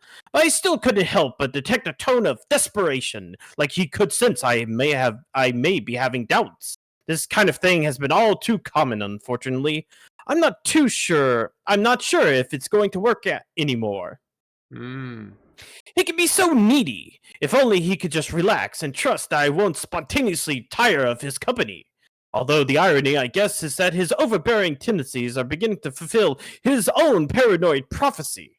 It's such a shame. We've had so many capital adventures together. I don't know why he has to be like this. He always was an intense fella, but in person, holy cow. I wonder if it has to do with the fact that he's grew up all alone in the middle of the ocean, and now he doesn't know how to deal with people without suffocating them. But then again, I grew up under similar circumstances, and I think I turn out pretty much okay socially. At least I hope so. Do you think so, Jane?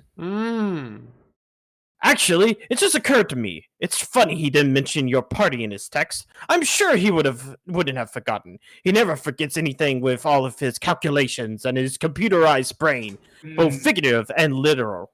Of what with? Oh, just almost feeling a little bit like Jane, like I wonder what his game was. He invited me on an expedition without mentioning of your party as a potential conflict. If he sensed I could use some space, perhaps he was concerned that if we both showed up to a party, it would be awkward. Or maybe he didn't want to mention that he was going to the party in case they would spook me away from attending. Don't you see, Jane? This is what his endless machinations do to you. Anything he says could be a part of some grand convoluted scheme, and it just makes you agonize and boggle and wonder until your brain hurts, and you just know it's a battle you can't win. You know what I mean, Jane?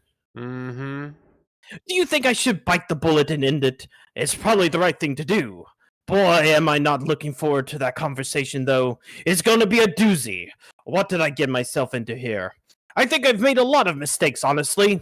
Not at least of which was getting this shitty tattoo, now that I think about it. Yes, I know we all thought it was a riot at first. I guess it still is, maybe. But lately I've been wondering if it might not have been an act of sound judgment. Can you believe that, Jane? I don't know. It's a real pickle I'm in here, but I do feel better just being able to get it off my chest.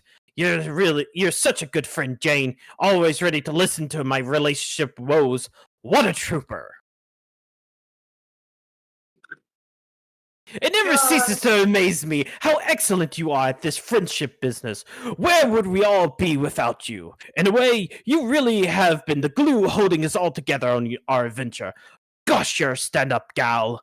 Oh, which actually reminds me of another thing that's been bugging me about Dirk. He can often be almost hilariously self-absorbed. Don't even get me started on when he starts going off on those long monologues about his philosophical gobbledygook. I'm not as sure he's actually had so much of a filter when it comes to what others regard as interesting points of conversation. Not to rag on the guy too hard, but I guess at times I would just like to see a little more self-awareness from him is all. Jake. Did I tell you what happened on our last expedition together? Jake. I can't remember if I mentioned it. Oh man, but thinking back on what happened, it's even more ridiculous in retrospect. Where do I begin? Jake. What? Shut up. Shut up. Did I say something wrong? God. Jake, please stop talking. I don't. Jake, I said shut up. What? Just shut the fuck up.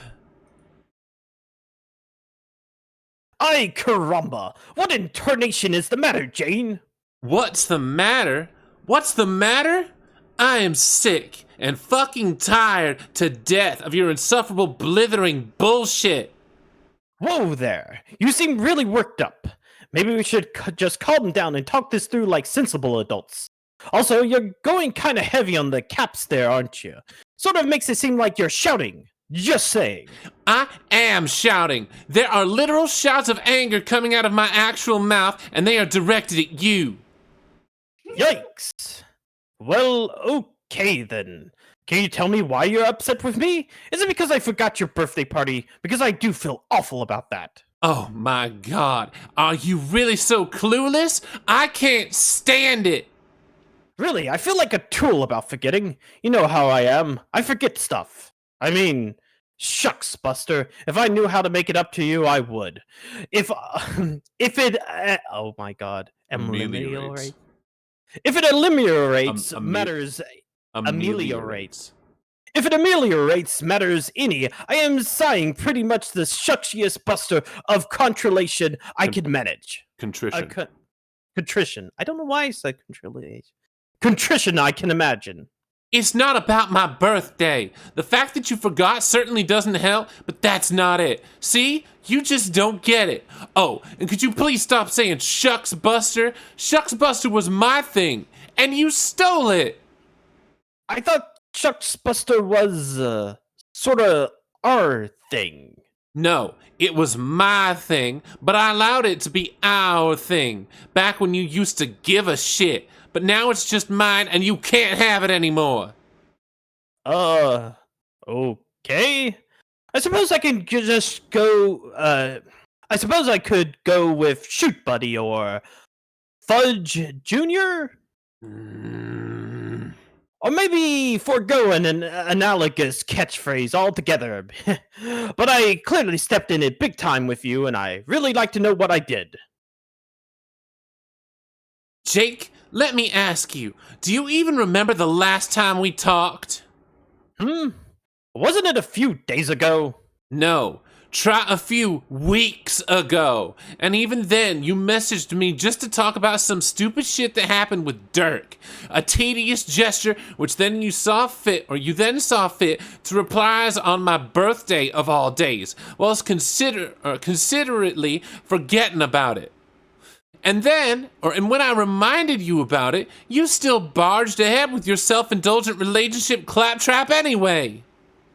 I didn't realize it was so long ago.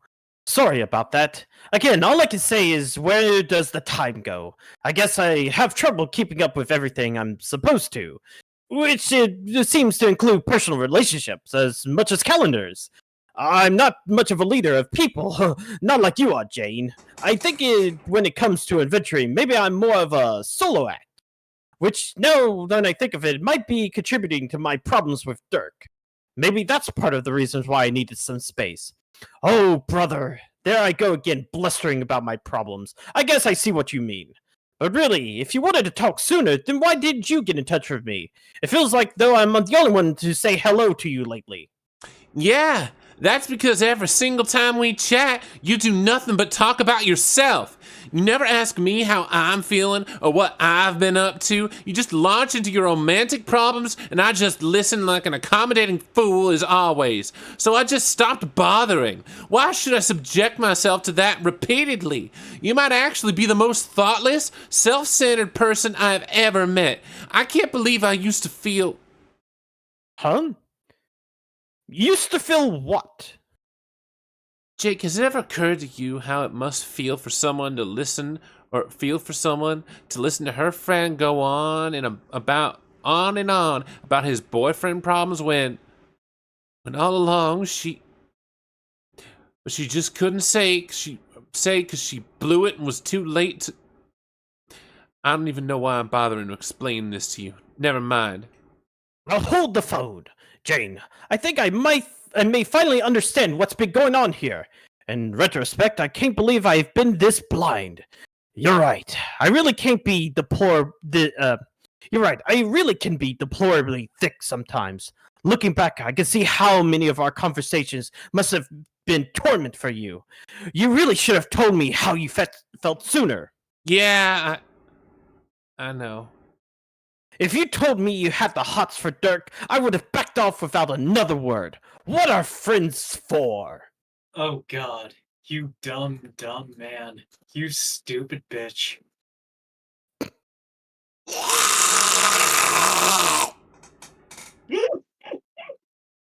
We're just gonna go with that. Yeah, that's fine. Whoop, whoop, whoop, whoop, whoop, whoop. Wait, did I say something dumb again? Karn Sarnit. I think I might be. I think maybe something is getting lost in translation over our respective chat clients. Maybe we should wait until tomorrow and just clear the air face to face at your party. No! You aren't coming to my party! Aw, come on, Jane. Be a sport. You aren't coming to my party because there isn't going to be a party. Go read some tombs with your boyfriend. Go make out with him or break up with him or whatever it is your fickle, selfish heart desires. I'm at the end of my rope with you. I'm fed up with your stupid movies and your stupid adventures and your stupid old-timey charms and your stupid dashing good looks. Who needs any of it? I say, Jane, before you do anything rash. Oh, would you please just... Poof.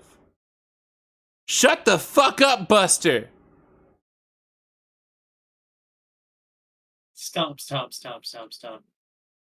Jane, Janie, okay there? I will be peachy fucking keen once I stomp this novelty mustache headset into oblivion and not a moment sooner. Janie, that ain't a reasonable thing you said. Au contraire, I believe you will find that once this piece of shit has been reduced to subatomic particles, we will all come out smelling like fucking roses. Jane, stop it. You're upsetting Fefida. Just think of Fefida is all I'm asking. Poor Fefida. What is that supposed to even You convey? will? Eyes. Yeah. These are Feferi's goggles, It's and this is just the, this is mouth, Nepetta's okay. mouth, and this is the the mischievous cat Oh. face. this is their horns, Okay. Oh, and okay. this is Nepetta's mom yeah. with horns. So Fefida's right. You will.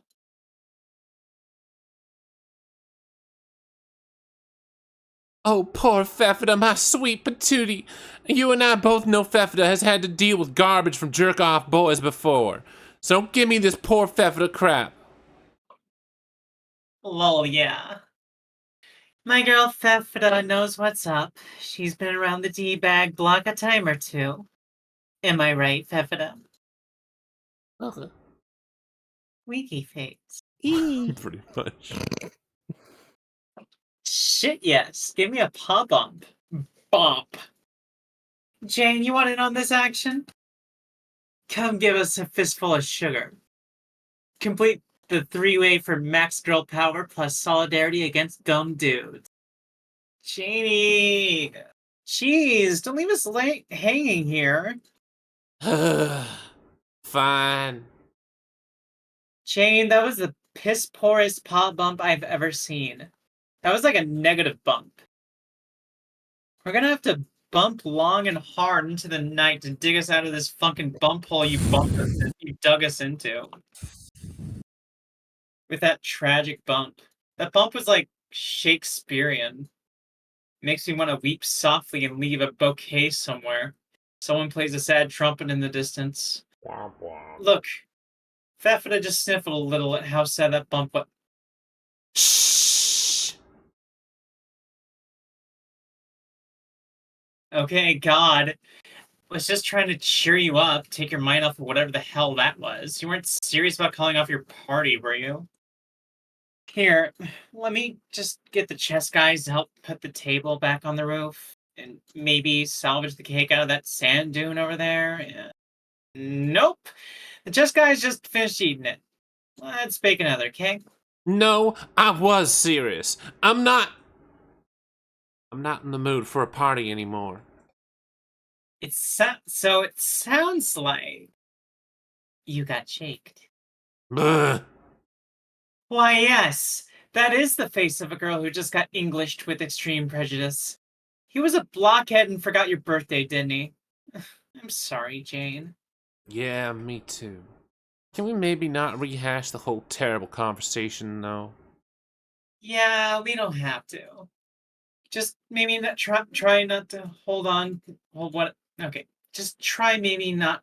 Just maybe try not to hold on to whatever dumb shit he said against. Okay, explodes. Just maybe try not to hold whatever dumb shit he said against him forever. That's just how the guy is. It's like he doesn't mean to be a douche, but it's just kind of a byproduct of the whole ridiculous Jake English experience. Like his dunk ass shenanigans leave behind a residue that looks like douche and tastes like douche, but ain't the real thing. Like douche substitute. I can't believe it's not douche. I'm just trying to not say terrible things about him in hopes you don't start hating each other, but I guess this isn't what you want to hear now. Mm. Oh, yeah. I guess Jake's dumping Dirk soon. Like the writing wasn't still on the wall with those two from day one. Poor Dirk. I wanted to say something to prepare him for that, but I've never had the heart to bring it up, I guess. What can you do? Hey, but the silver lining is, I mean, if you could forgive him for shitting on your B-Day and stuff, maybe this is finally your chance to make a play for the J-Man. Eh? He? Yeah, whatever that face is. Eh? Roxy, please. As if that isn't the furthest thing from my mind right now. I'm so done with that whole train of thought. So you really think you're just completely over him? Yes, sirree. If Jake's the rainbow, then just call me a little house from Kansas. Whee! Wait, really? As in, you don't give a shit if he dates anybody, or? Mm-hmm. I see. Interesting. Ah. Wait. What? What the hell is that supposed to mean? Nothing. It was it was a joke. Was it really?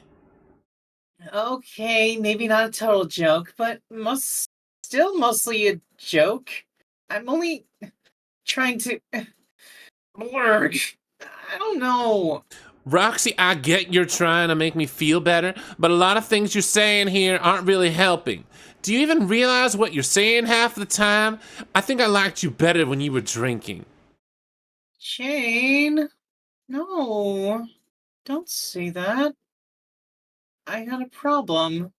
Oh. Okay, yeah, I was way out of line there, and I'm sorry. That stupid conversation with Jake just pushed me over some kind of edge. Now I'm feeling really distraught. This game is so much more depressing than I thought it would be. Everything is dead and empty and full of graves, and all we're supposed to do is just keep waiting and waiting and waiting. But for how much longer?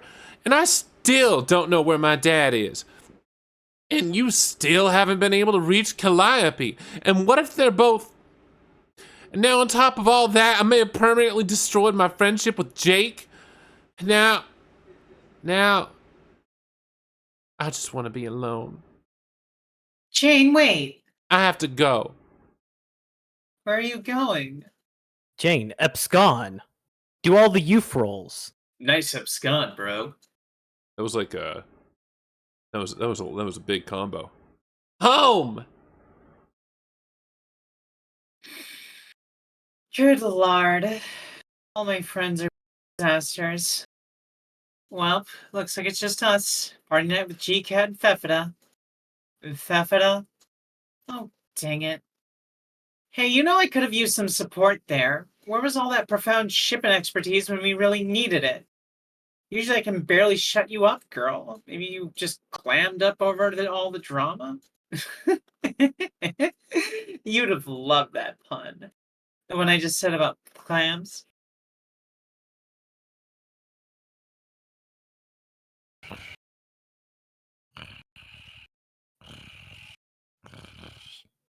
Aw, it's okay. You've had enough drama in your lives. You deserve some rest.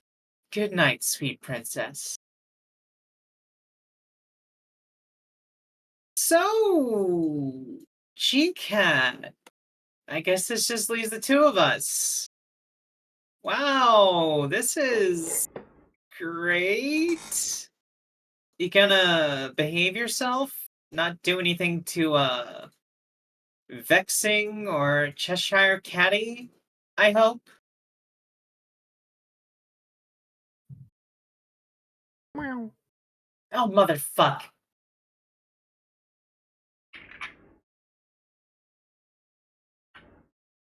Pew.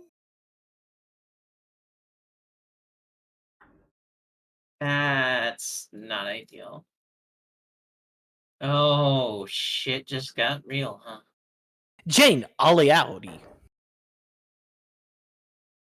Boom, boom, boom. Ollie's outie.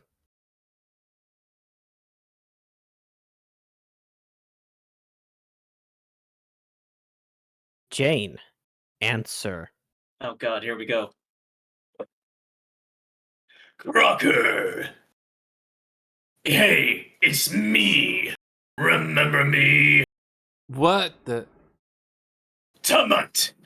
Oops, no. Hold shift nostalgically. Tumut. Yes. Oh, you have got to be kidding me. You were the absolute last person I want to hear from right now. And the bottom of that list is pretty competitive territory at the moment. Don't be like that, you stupid earth cow. How are we supposed to be becoming friends if you recoil from my knowledge? Like I'm flailing a withered mummy's severed limb in your... I don't want us to become friends. We all thought you were gone for good and we liked it that way. Please don't tell me you found a second wind of petty trolling in you. Hey, I don't troll. I jeer. Get it right. Trolling is for losers. Losers specifically who are trolled. Whatever. And what's with the ugly green text? Reading your malformed sentence fragments was unpleasant enough as it was. I borrowed it from my sister. And shut up, it looks great. It is no uglier than who I can now see with ease. For the record. Whom you can see, moron. And no, you can't. Calliope said he couldn't see us at all in our game session, so I think you're lying. Am I really? When right now I am looking at a female in a dumb blue pant. So grammatically correct. Shut up. Soaking in a gray place, typing on a computer with a strange human face. Oh, dear God, why? My power has grown considerably since last I jeered you. Since I last jeered you. It still works, Lulu. Shut the fuck. I know, but it's out of character for him. My power has grown considerably since I last jeered you. I have made remarkable strides on my sacred journey towards adulthood on this bullshit planet, which used to be your home. I have found many keys and unlocked many. That's what she said. And now I can see more and learn more than you could ever fucking dream. Alright, I gotta tell you to turn off the auto. What? You gotta turn off your automatic determine your input sensitivity. You gotta change it. What, you want me to Yeah, turn it keeps down? cutting off. It just keeps cutting off. Like, you know, the unlocked mini holes? Yeah, you didn't even. It skipped out on holes. Oh. Is this better? Well, do the voice. Alright. I have found many keys and unlocked many. Nope, That's it what- cut. It cut out on holes. I have found many keys and unlocked many. I have found many keys and unlocked many holes. Better. Oh, Saver. No, it's Holes. cutting. I don't know why. yeah, I don't know what your input sensitivity I is. have but- found many keys and unlocked many holes. And now I can see more and learn more than you could ever fucking dream. That worked. Okay, I moved the mic back, like, on. Maybe. Yeah, it could be just peaking. Okay. Yeah. How wonderful for you. I don't care how all-seeing and all-powerful you think you are. If your intent is to waste my time with more of your pitiful bullying, you are out of luck. Because that is exactly not the sort of crap I'm in the mood for today. Toodaloo. Wait, I think I got off on the wrong foot. How about we gnaw that one off and start over? I was trying to pay you a compliment. Huh? My people aren't meant to like anybody. Get it? I mean, not the way humans do. We don't have the human emotion called love. And we spontaneously start mashing keys when we are forced to even type. All our relationships are just dictated by the. All right. Okay. You are going back out and in again. Okay, fuck. How's this? How close are you to the microphone? Because tonight you have sounded very quiet. It's very, very quiet. Yeah. I'm right up on this bitch. What did you do just when you said bitch? Because you were moving from one location to another, and when you said bitch, you were louder than before. Bitch. Yeah, that's about where you want to be. Wherever you're at right now. Oh god, that's like right up on the Bitch. motherfucker. Yeah. You mean like right up here? You- Are you- you right up here somehow? You want It is- what I am- you want to be 1 foot. One hand's length away from your microphone. But most of the time, I'm not. Okay, so right here. You sound like you're several feet away. This microphone is third hand. I am doing my best. Okay, well then maybe you want to be up here. You should just- You might want to be close to your mic. Hi. Yeah, now So- we can hear you. Yeah, okay. Where were we? You said love, and then you didn't get the keyboard roll after that. It was just a long, empty pause. I mean, not the way humans do. We don't have the human. Wow, that is strange. Okay, so it cut off after Maybe it's my filter actually. Let me try turning that off. Yeah, if it's a filter of like what's It's it called? The Noise game. turn on. Yeah, the noise cancellation. Is Either it- that or something else. Am I allowed to sit back in my chair now? Can you hear me? well, it didn't change the volume, so you're still gonna want to be closer.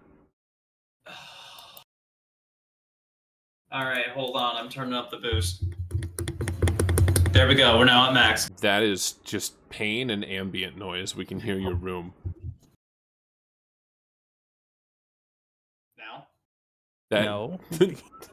You sound the opposite. Where did you go? I'm sorry. Listen. Follow the listen. sound of my voice. Here's the thing. Audio stuff for streams, especially even over Discord, is completely fucked. You have to be some super genius to know audio stuff for streams and Discord. Hey, my audio is pretty my shit consistent. my shit is set up like maybe it's just Discord fucking up, but like my shit was set up perfectly for stream. So Yeah, odds are it's a Discord issue with something within Discord causing you to cut in and out. But Xavier, I'm not getting any cut-ins or outs from you. But I have probably different settings and a different type of mic. My mic is an XLR mic that runs into probably a little whatever it's called. And I make adjustments and stuff like that. Or whatever it's called. Yeah, audio interface. Okay, fine. I couldn't think of the word just that second. Give me a break. look, all I'm saying is if you want to donate getting me an actual mic that is potato that I got third hand, that would be great. But I don't have money. I do this for free, you fucking gremlin. Oh no, I do it for free as well, so it's not well. I'm not exactly getting paid for this in specific. Yeah. Look at all of us, poor shit. I took birthday money and bought a mic like 5 years ago. I get $914 a month. Damn. Yeah, I live on that. And that's like for rent. Well, now. Anyway, where were we? Fucking love. And we spontaneously start mashing keys when we are forced to even type the word. All our relationships are dictated by the grid. So when Miracle completely cut out. I'm so sorry. I'm going to kill myself and also Discord. So give me a sec while I actually just restart Discord. I'm not having this. Okay. Okay. That's fine. So, Crab. Crab? Sorry, I might be watching somebody else's stream as well as your stream, as well as paying attention to the other thing. Wow. So I am multitasking. I'm paying attention. Jane is an idiot, and everybody is having fucking stupid ass drama. Ah! I'm back. Oh, hey, welcome back. It will. Am I still halfway across the universe? Not now. You're still like You're still like back here. Like what the fuck, dog? Okay, I turned the gain up by like 3 bots. Is that okay? Is it good? That might be fine. The issue I'm just saying is that we have the voice. Yeah, we just have echo. I Sorry, reverb, not echo. Reverb because your room. Again, like, yeah, okay, it sounds louder, but it still sounds like you're back here. It's kind of like if I started talking louder, even though I still sit way back here. But different. This is bad. Hey, Lulu, how about you just grab the rest of this and I'll tinker. Okay. Okay. Mark and- I would like to be. I would like to help. You can still be Jane, but all I have to do I mean, is I'm just fucking. I don't know what to do about this. I don't know how to fix this on the fly. I can just keep on going through it, but we'll keep going for now. We're not gonna worry about it for now. You don't have to tinker. Okay. You might have to repeat some things here and there. All right, fine. Where were we? And we spontaneously start mashing keys when we are forced to even type the word. All our relationships are dictated by the miracle of hatred. So when I use bad words toward you, that's just me saying things to try and know you better. Like, socially OP. As a shutter friend. See, that was better. So I'm not sure if Yeah, something think- changed. Okay, cool. Restarting Discord and also unplugging and replugging my mic helped. Did it? It's good. We're good. Yeah, I think unplugging your microphone and plugging it back in usually helps. I don't know why we didn't think about that sooner. So, when I say you're ugly, which you factually are, I mean that from my perspective of being normal and not a shitty alien. To say that you are actually attractive in an unpleasant way to my brain. Nope, that makes very little sense. Fuck. Try using your supposedly better smartness than mine and think somewhat laterally about, like, fucking culture that isn't yours, you dumb bitch.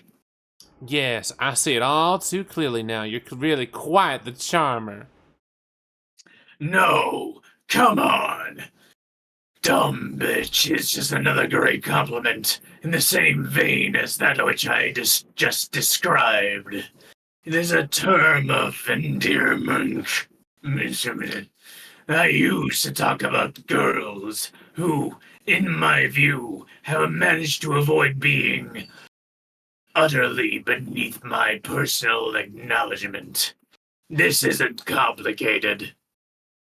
Smooth skin. So, you're actually trying to claim that you find me attractive from the alleged bad means good point of view of your hate-driven species? Definitely. I'm not just joking. I'm not joking around, Crocker. I've unlocked a bunch of your screens and spent a lot of time watching you while thinking just the dirtiest thoughts. Hee hee ha. Ew!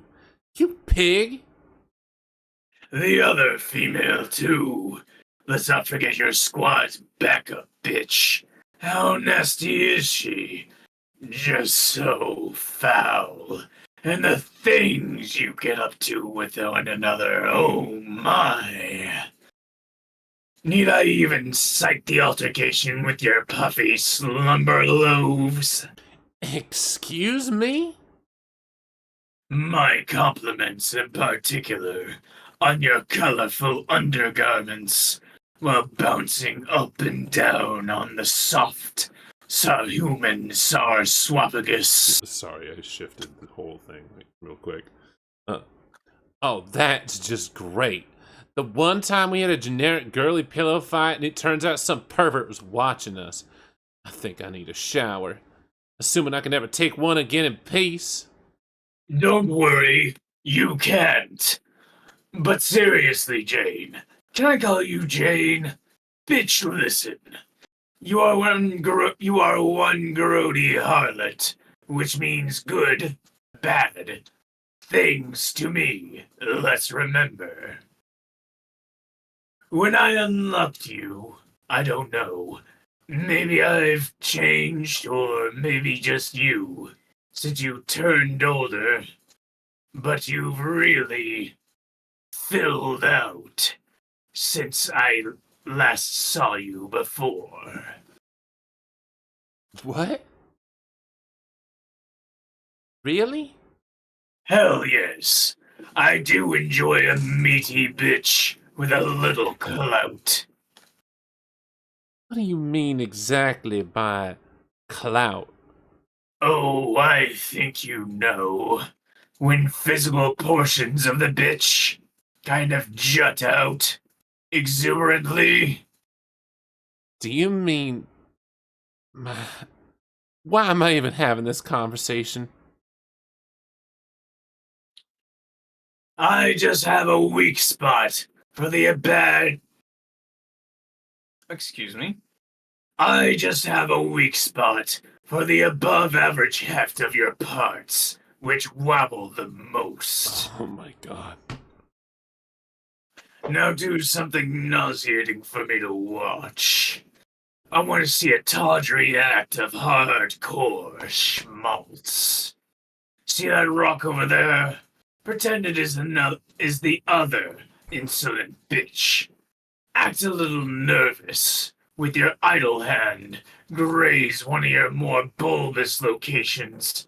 Incidentally. Then ask that rock if it wants to fall in love. Ooh. What? No, are you insane? I don't care where you are, whatever the hell it is you unlocked to spy on me. You aren't allowed to sit there all day leering at my boobs.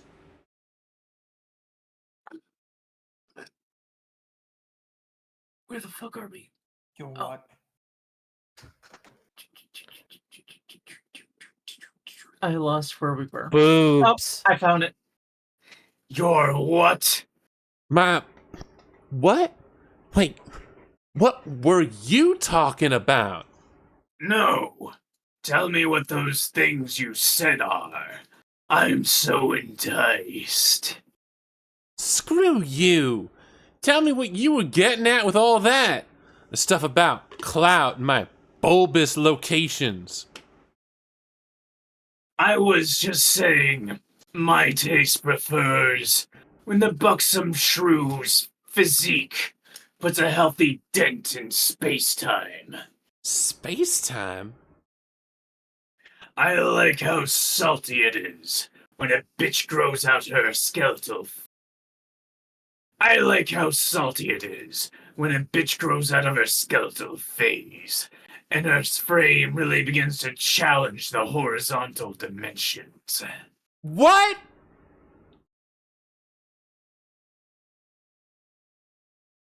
When the female rump starts getting more mileage out of its wideness attribute, more bang for its boom buck, it excites me better when bitches punish the ground with each megalithic footstep.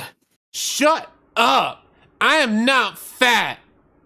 Jane, bitch, I have new orders.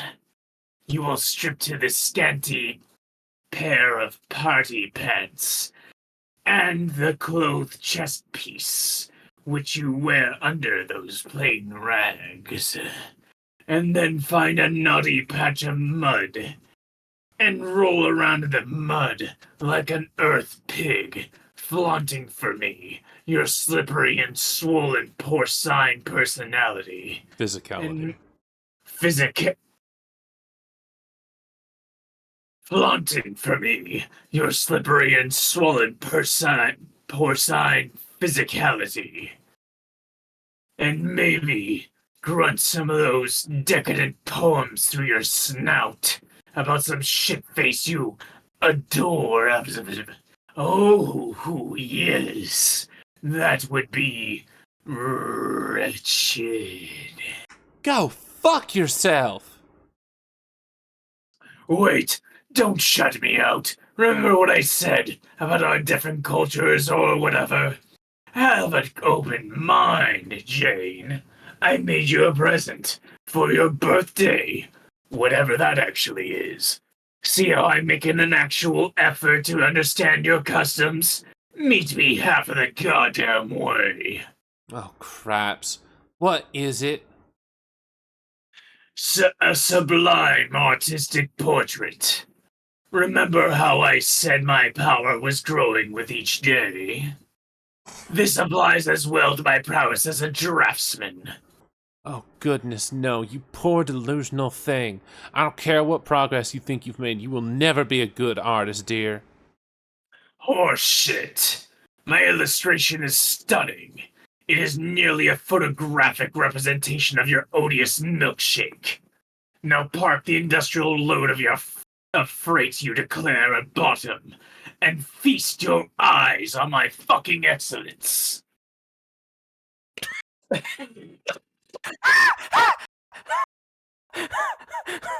Groan.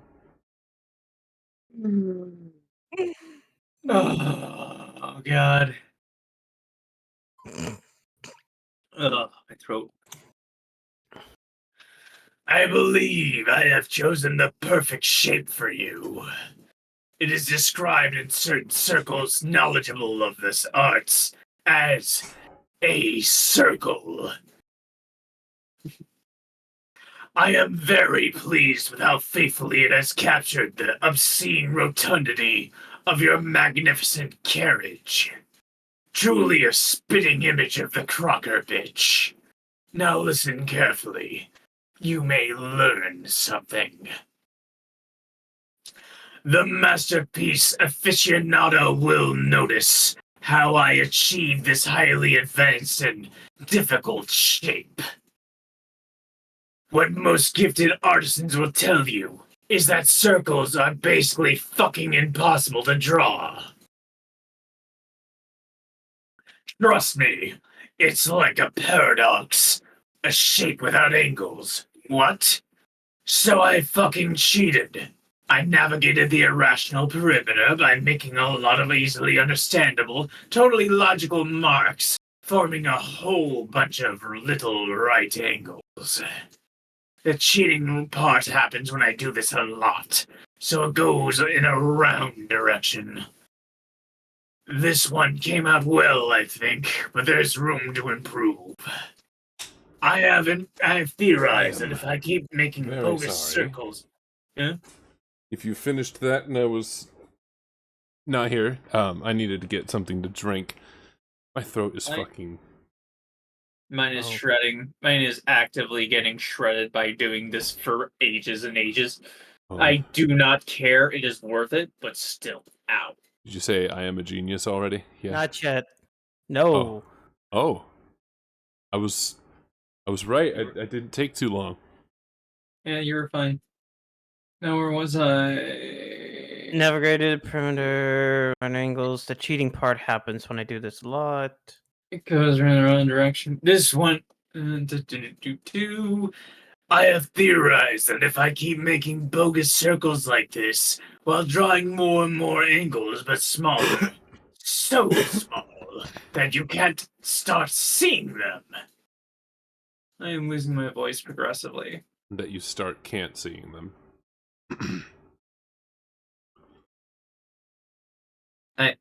I don't think I can do this voice anymore. It's killing my throat. That the illusion of the circle will be complete, and people will believe in the fake circle like a bunch of suckers. I bet nobody has thought of that circle strategy. I think I'm the first at this idea, and best at it already. People think I'm dumb, especially the voice in my head, and they may be right about me being dumb. But when it comes to the special way I do things, which is always actually the perfect way, I am a genius. Very good, thank you.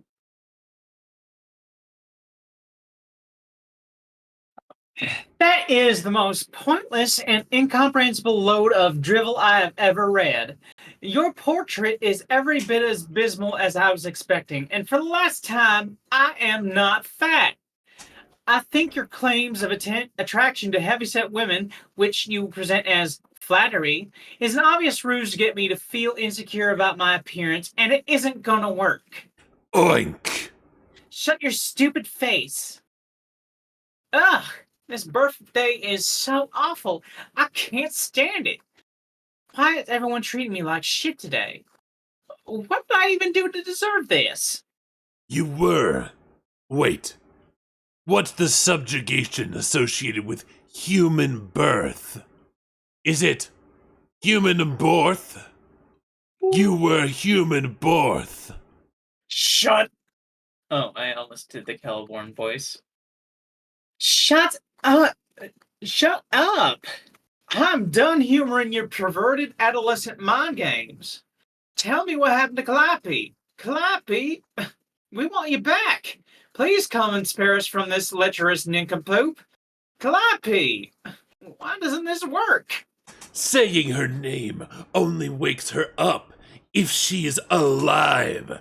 So your hog face can snort the dirty syllables all at once. Hell, I will even give you a hand. Calliope, wake up, sis. Ha ha. Whoops, she can't. The bitch is dead.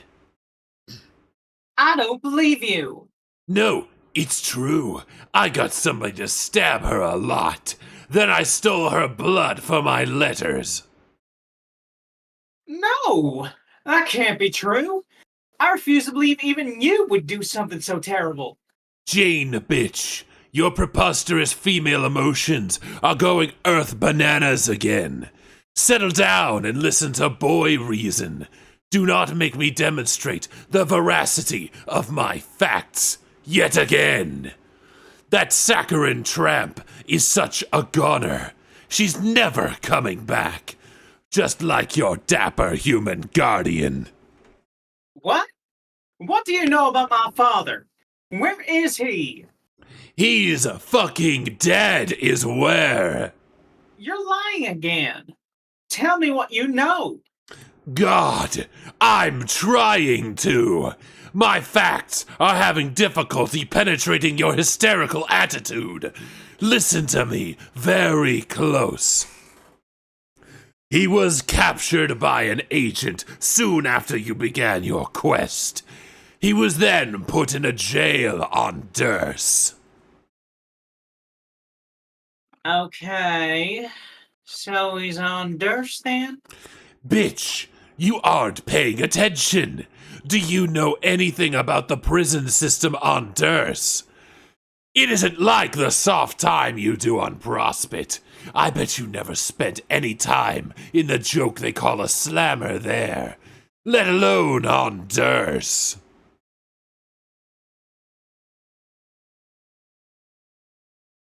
And I suppose you have? I was not very well behaved. I did more than my share of time, chained to the wall of a cell. Hee, like I wasn't so used to that. I was like, do your worst. And then they did. Dursites do not treat their prisoners good, to say the least. I was only able to survive the brutality due to my exceptional constitution, and even to some extent, my ability to enjoy anguish. But your pathetic, frail human dad is a different story. There is no doubt at all that he is dead by now.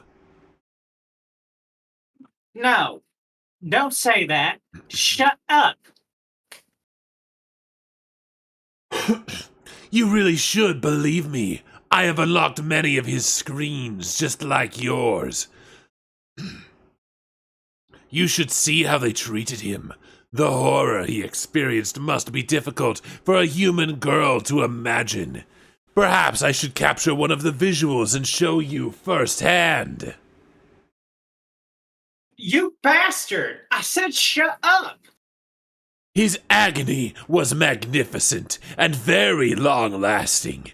You see, he was a VIP, a very important prisoner, so they gave him special treatment. Under such cruel circumstances, I believe he would have traded his favorite hat for a swift end to his hilarious suffering. Stop it! But it was so wonderful and great to watch. Between your father's demise and his daughter's epic posterior looming larger on my video displays, I really must thank your entire family for hours of scandalous enjoyment. Shut up, shut up, shut up, shut up, shut up! You stomp on the Crosby. Fuck you! Fuck you! He's not dead! My dad's fine! I'm not fat and I hate you! And I'm never talking to you again! And stop fucking watching me! Jane, keep escawning. Let Jane say fuck. Let James say fuck. Nice. Let It's Scott James ×2 say combo. Fuck. Let Jane say fuck. Sad jump. DD, examine sleazy Dursite rag.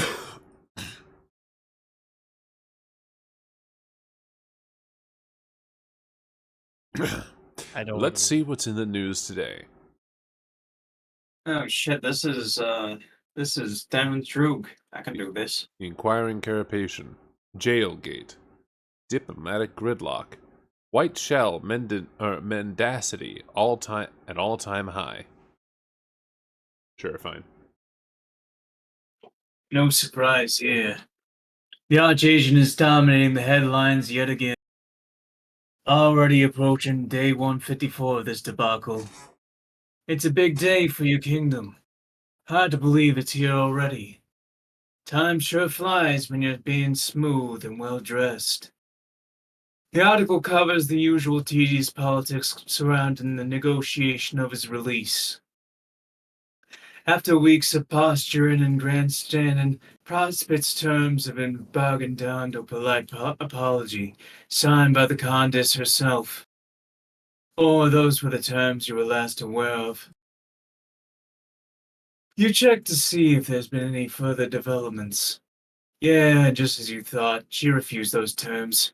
Prosper then countered with a new offer. The apology no longer has to be polite. No way she cottoned to that proposal either. It's quite obvious to you what's going on here. The White Queen was never really taking this negotiation seriously. She has been submitting frivolous proposals which she knows perfectly well the Condess will refuse on principle, daring her in front of the whole kingdom to swallow just an ounce of pride to get her agent back. This makes her look petty in the tabloids if she refuses, which was always inevitable. Because, as everyone knows, a queen is a vain creature. Even alien sea queens. And you thought kingdoms were locked in a stalemate before this new management took over. Sorry, I needed to go make some water after I got my drink. Did you press- just say make some water? Hmm? Did you just say make some water? Can confirm she did say that. Uh, The Yeah. press has run the story so far into the ground you can barely bring yourself to keep up with it anymore. Sensationalism at its finest. Not that you're really itching to see Noir get his old job back. Talk about a high-strung boss. The time the clink should do him some good. Like a forced vacation with accommodations nearly on par with a five-star hotel on Durs. Frankly, things run much smoother around here without him blowing a gasket every other day. Though you will say you could really use his expertise as a pencil pusher. You never knew anyone who could file paperwork quite like Noir. Sure, he complained bitterly about his desk job, but in truth he was always a reluctant savant of bureaucratic procedure and red tape.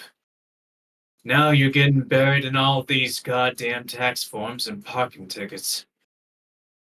Maybe you should have him shuttled to his jail cell in Prospect just so he can catch up. You have a feeling the Prospecian authorities would be willing to oblige. Actually, that's such a good idea you can't believe you didn't think of it sooner. You'll have to get droll on that pronto. Diamond Stroog. Observe nobles. You step over to... You good? Yeah. You step over to your cubicle of fenestrated had replaced since the prince trashed the old ones. You ordered the droll to sneak off to one of their worlds and whip up some fresh ones with a few alchemical upgrades while he was at it. The droll isn't really the sharpest tool in the shed, but he's certainly the most versatile. Also the most eager to please. If you have to watch his happy umbrella dance one more time, you swear to God. That was a black day for Durs, and the prince went rogue. Well, not rogue. That's a bad choice of words. Why did the damn moon girl have to be a rogue? Corners you into that pun every time. And it wasn't even a black day either, per se. Since on Durs, a black day is actually a good day. Everyone's a pretty big fan of black all around in these parts. The point is, everything went to shit. You like to think you taught those seditious brats a lesson, though. What with the miles, their inescapability, etc. Scroll. Blue. She's Hello? making water. She has to make the water. I thought she just got back from that. It takes a while to make the water.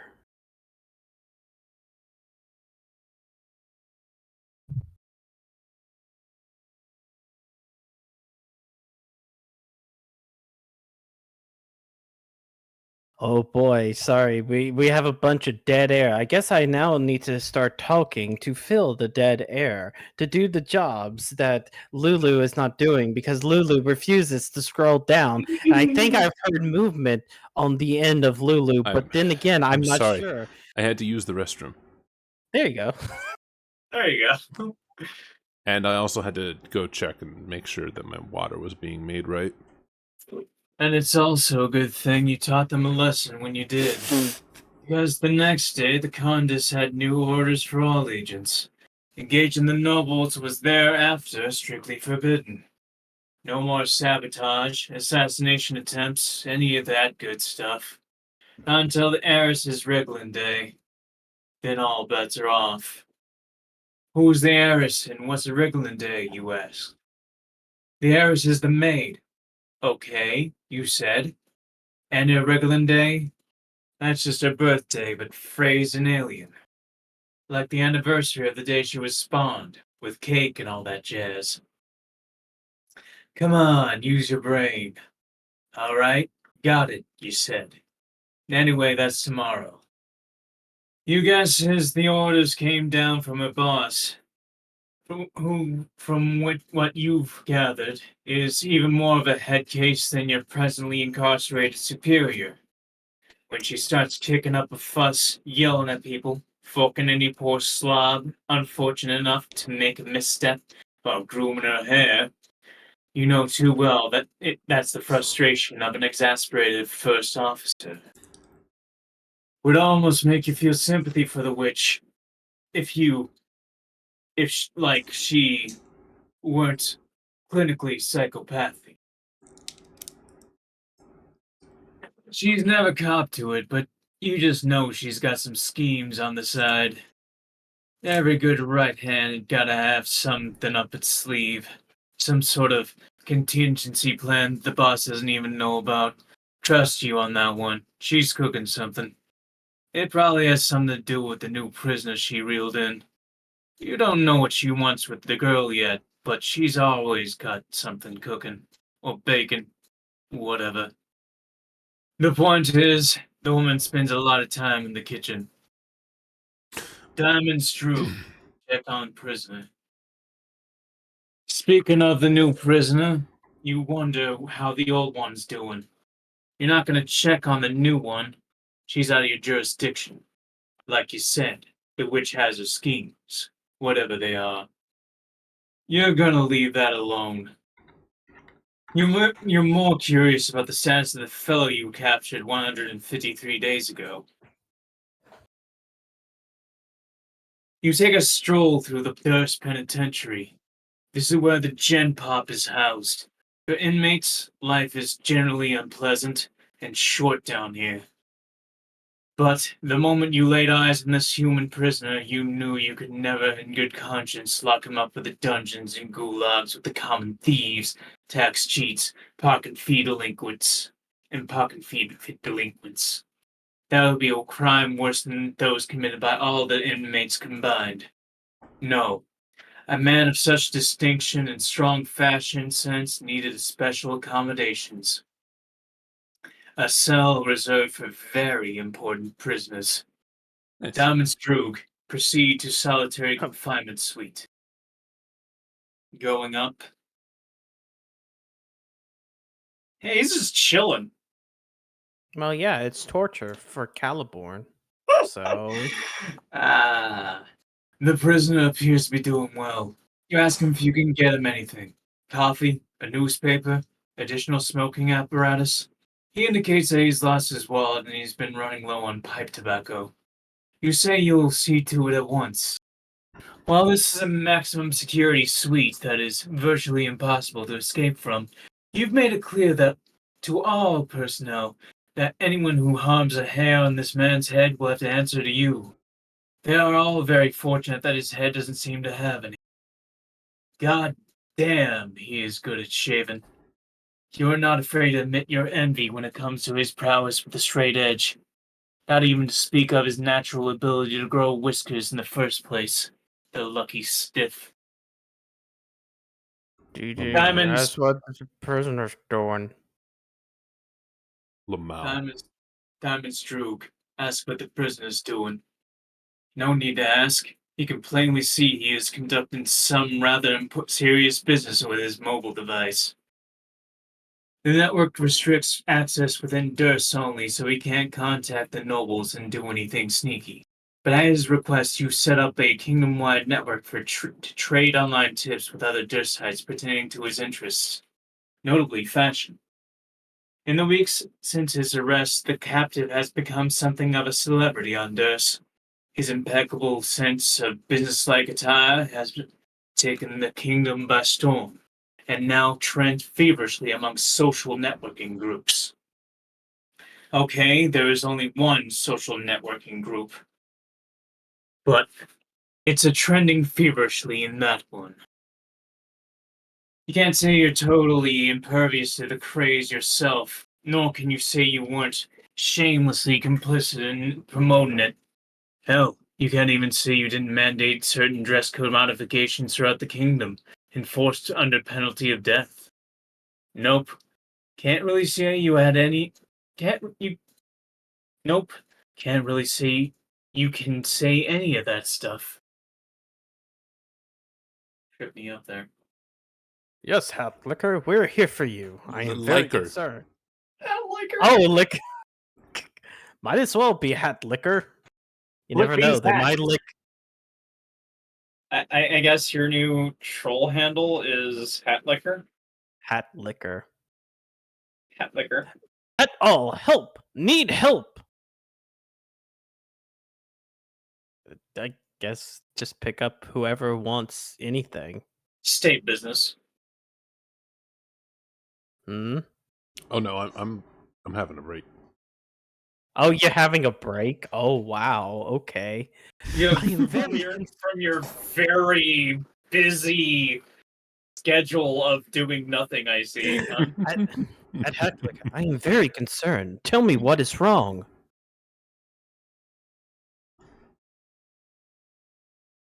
I have to give this man the most dadly voice ever, and I don't know how to do it yet.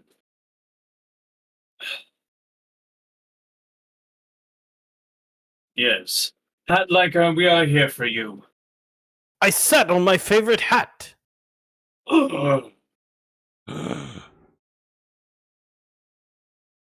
Exclamation point.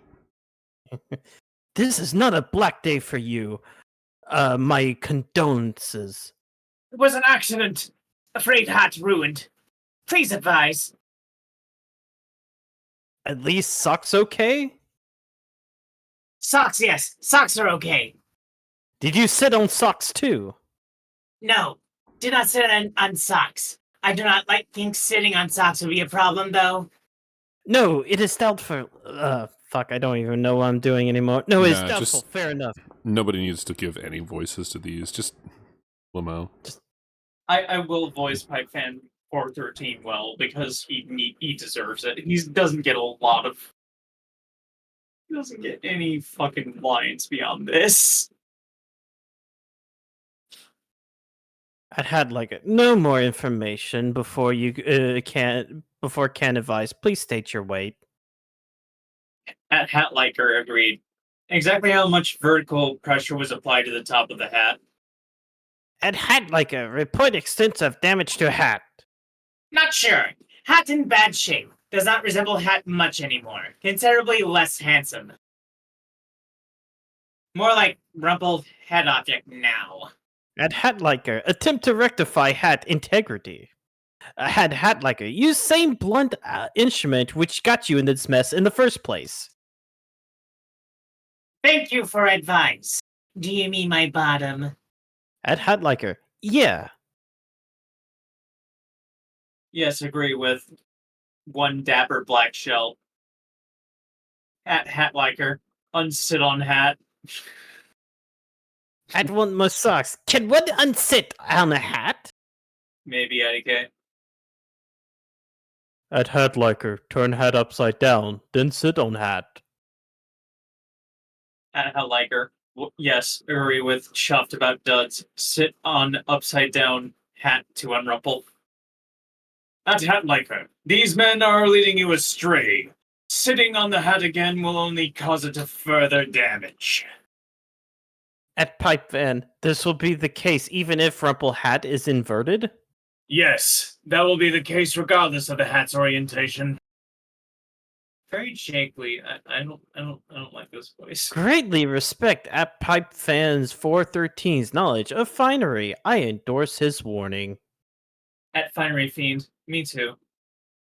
At finery fiend, so do I. What more socks? On at Pipefan 413's recommendation, I withdraw my motion to unsit on the hat. What more What? socks changes status to apologetic. Boop. Wow. Oh my god, there's still more. There's still more.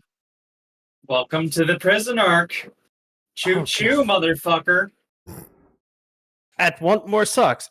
Okay, I am refraining from unsitting on hat. At all, other ideas? At hat like her. Yes.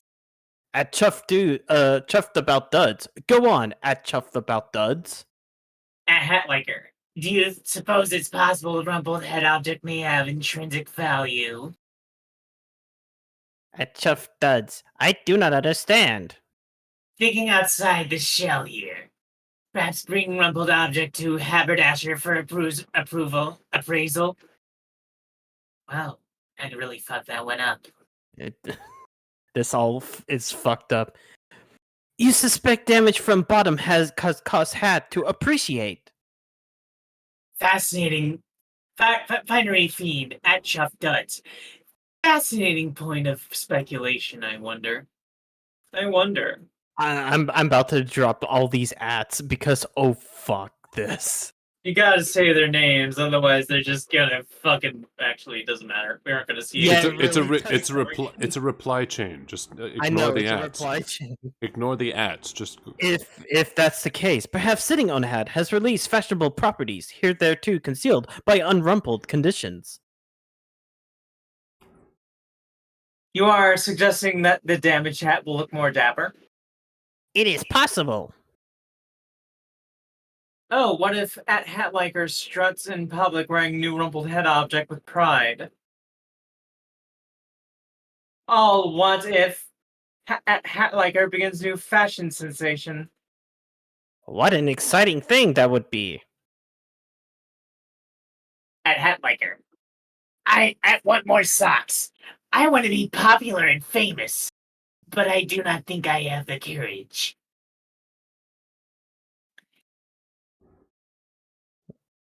It still want more socks. Wait, still? Really? At Hatliker. If you were to have my company and wearing a damaged hat, what if you were what if you have company and wearing damaged property? Hulu? I think all of the ads have caused you guys to lose fit. I Lose track know, of we who's actually have. talking. Yes, maybe I'll sit on my favorite hat as well. Yes, me too. Let us all create rumpled head objects proudly. At all. I cannot condone this activity, gentlemen. Why not? Why not? Why not? Why not? Why Why not? Why not? Why not? Incinerate the damaged hat immediately. Do not ever wear such a thing in public. Burn the hat! Burn the hat! Burn it! Burn the hat! I am burning the hat. Sitting on the hat was terrible. Burn all the rumpled hat. Burn all the rumpled hats. They aren't dapper at all. Burn the mistake with the fire.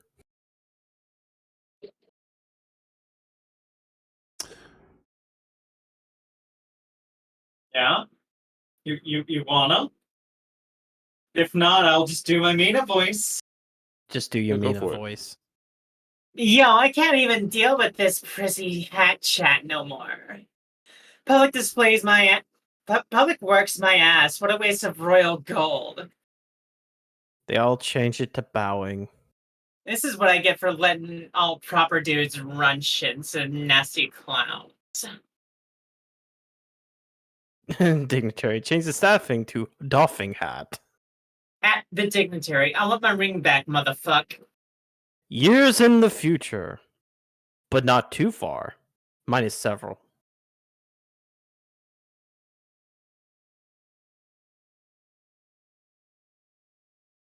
Roxy, examine Wizardfic journal. Oh god. Wizardly Herbert. No, it's not Ra- Wizardly. It's Wizardry. Wizardy. Wizardy. Wizardy. There. Roxy, open to random page. I did. Oh god. Oh, that's a lot of text.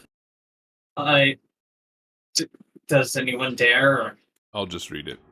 I think you were supposed to tackle him, or supposed to just tackle him, Beatrix said, looking all kinds of put off. Wizardy Herbert reached down to the body of the fictional camper he had just shot and picked up the flag. Same difference. Is it? This is some lame magical version of Capture the Flag.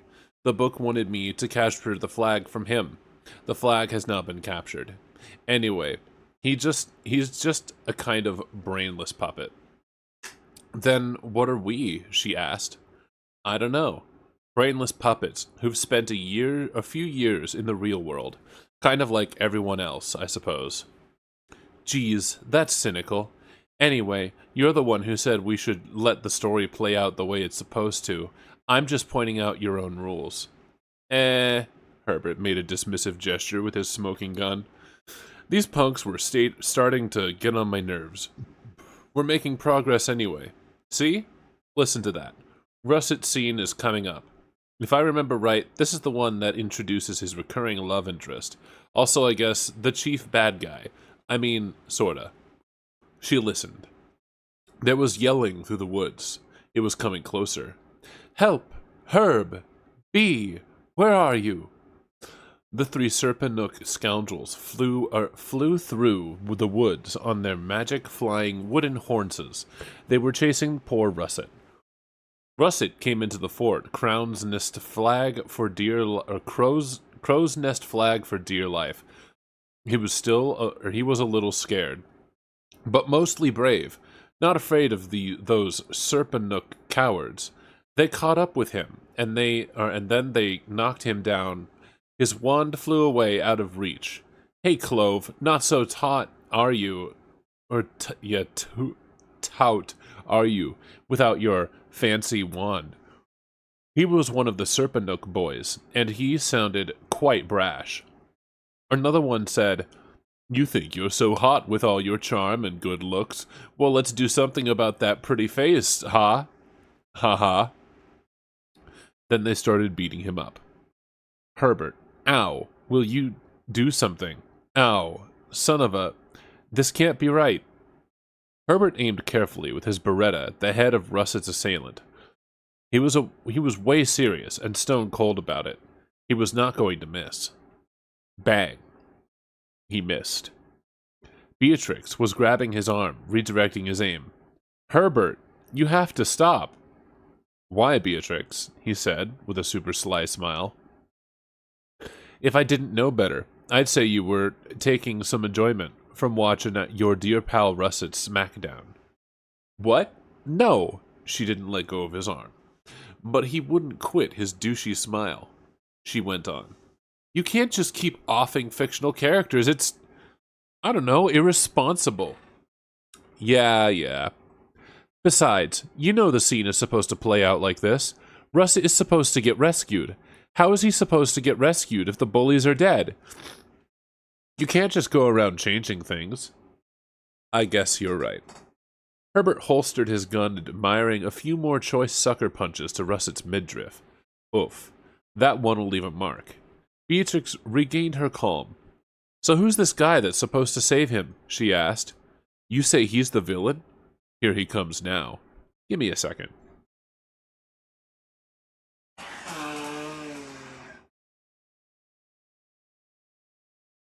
Lulu is blowing her nose and hacking off in the distance. I hope everybody on stream can hear. It is content. It's content. She is cursed with Nurgle's rot. Don't die. I'm sorry, Lulu is currently dying. Please. A mysterious come to Twitch and and alluring please. voice came out of nowhere. Go easy on him, fellas. Leave this one to me. It was so brash and arrogant. Just the sound of him made you mad. The boys stepped aside. The leader of Serpanook came forward. Russet was bruised and sore. Russet opened his eyes and saw someone so handsome he had never seen a boy so intriguing and beautiful before. He had black hair and glasses, about 100 merit badges.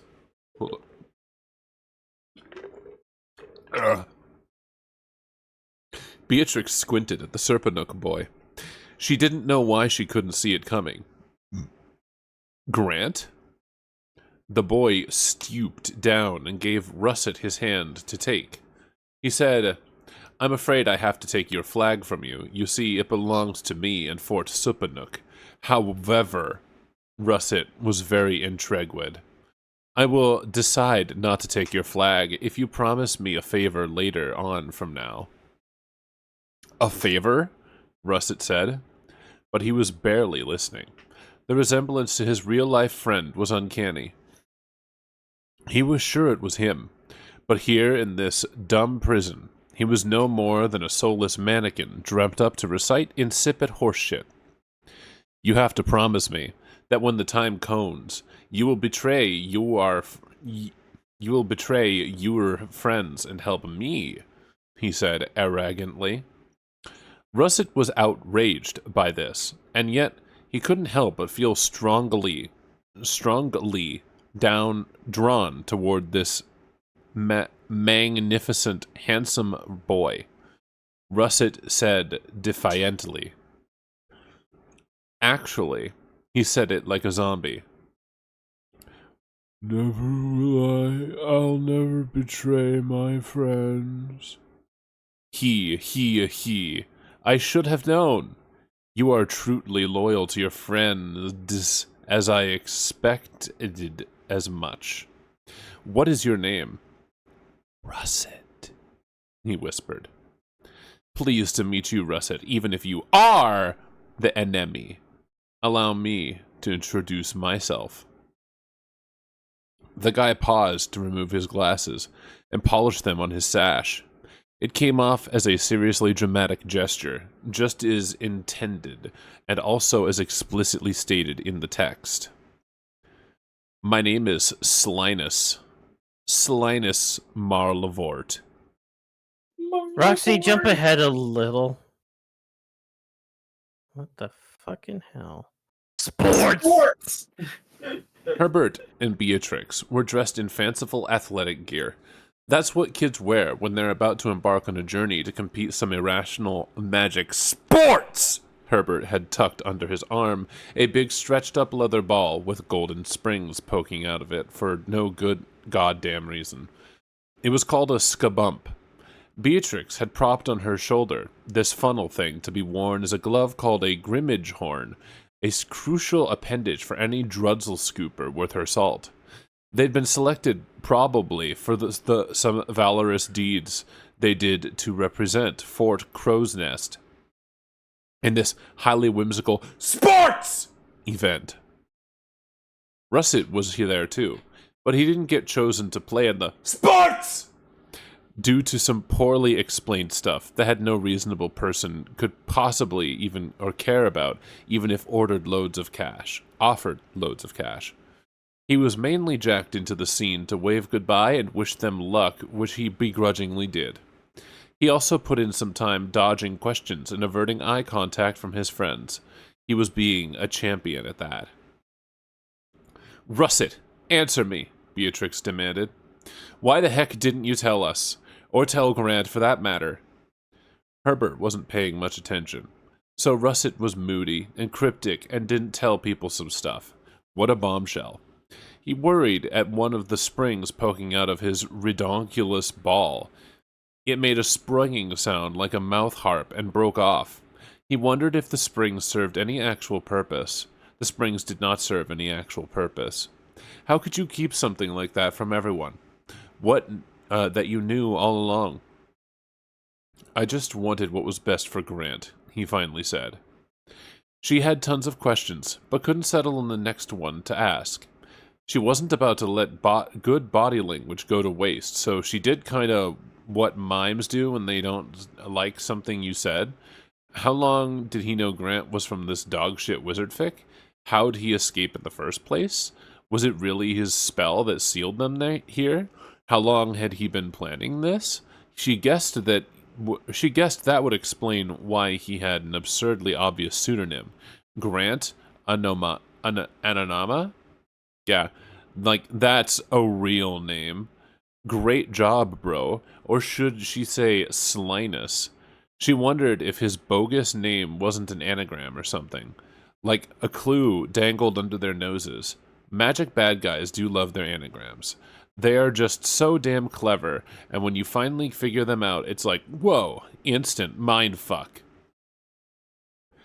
He's like a troubled person, you know, B. Herbert looked up from his skabump.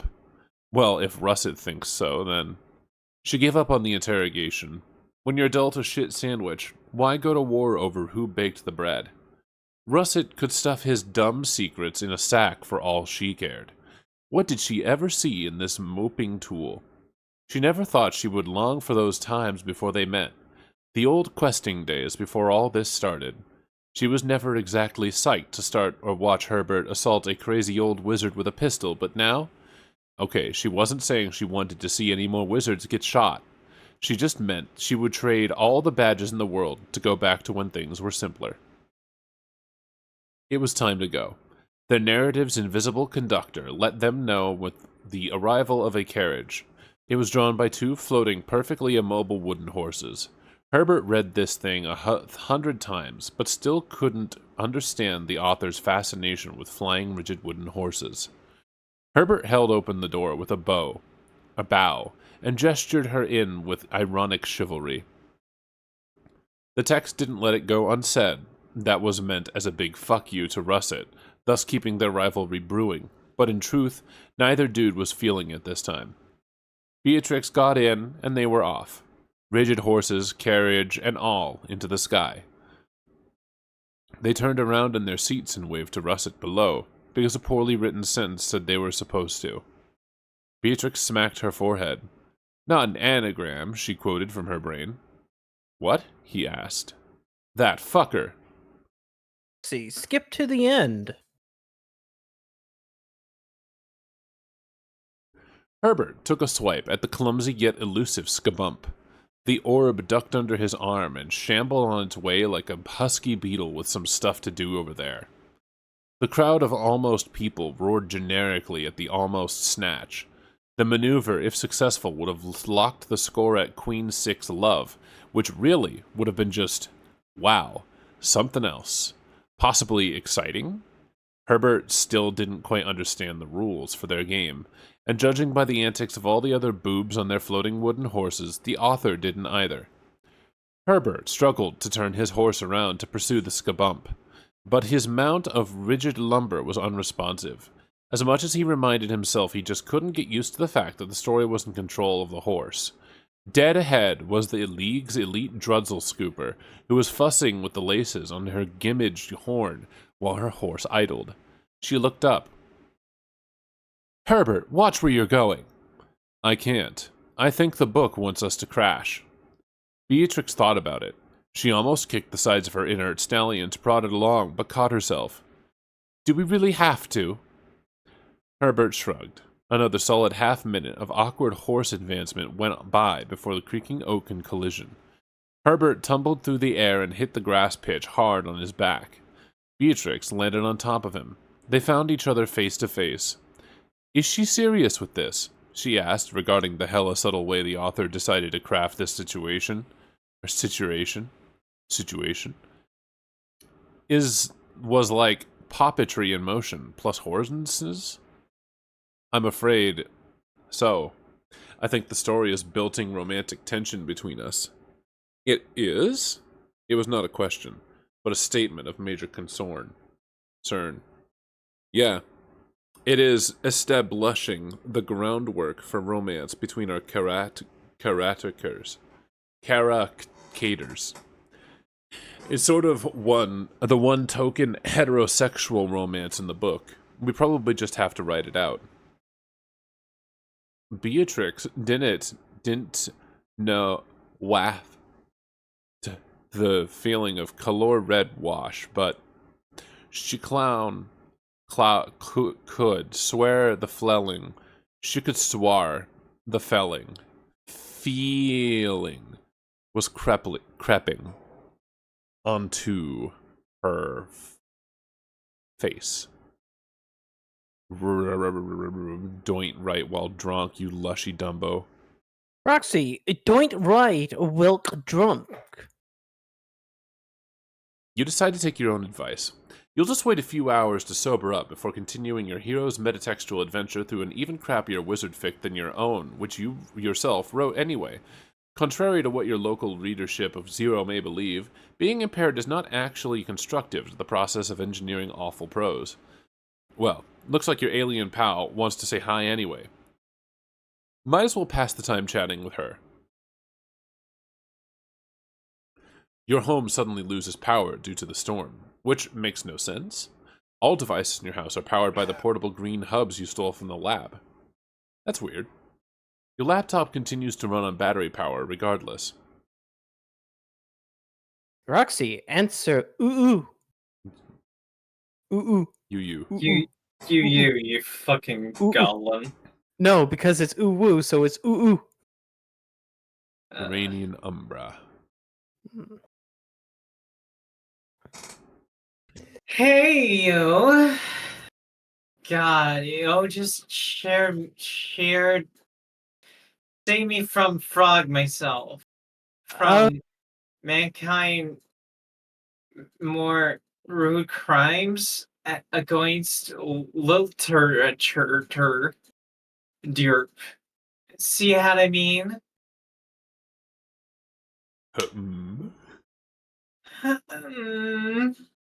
Yeah, Kaya Pep? Yeah!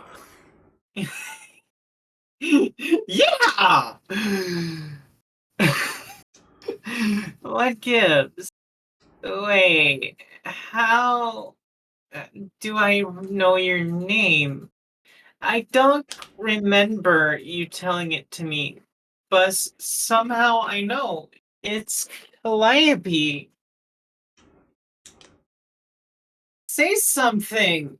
Man, I am drunk enough without having to solve your dot puzzles. Am I even drunk? Actually, I don't think so.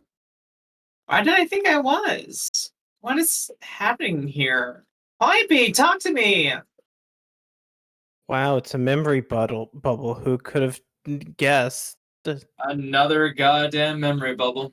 Let's I fucking mean, go. it's not like it was being hidden from us. We Yeah, were true. having a memory. Huh? Oh, what was that? I thought I heard something. Roxy, look out window. Is there something out there? Out here? How is that possible? When the window has no power. Correct. What the fuck is that? Me What the looking fuck at is- the morning, looking at the mirror in the morning. There. It is like a Technicolor dream crack in the spooky void. Hmm? And what is that?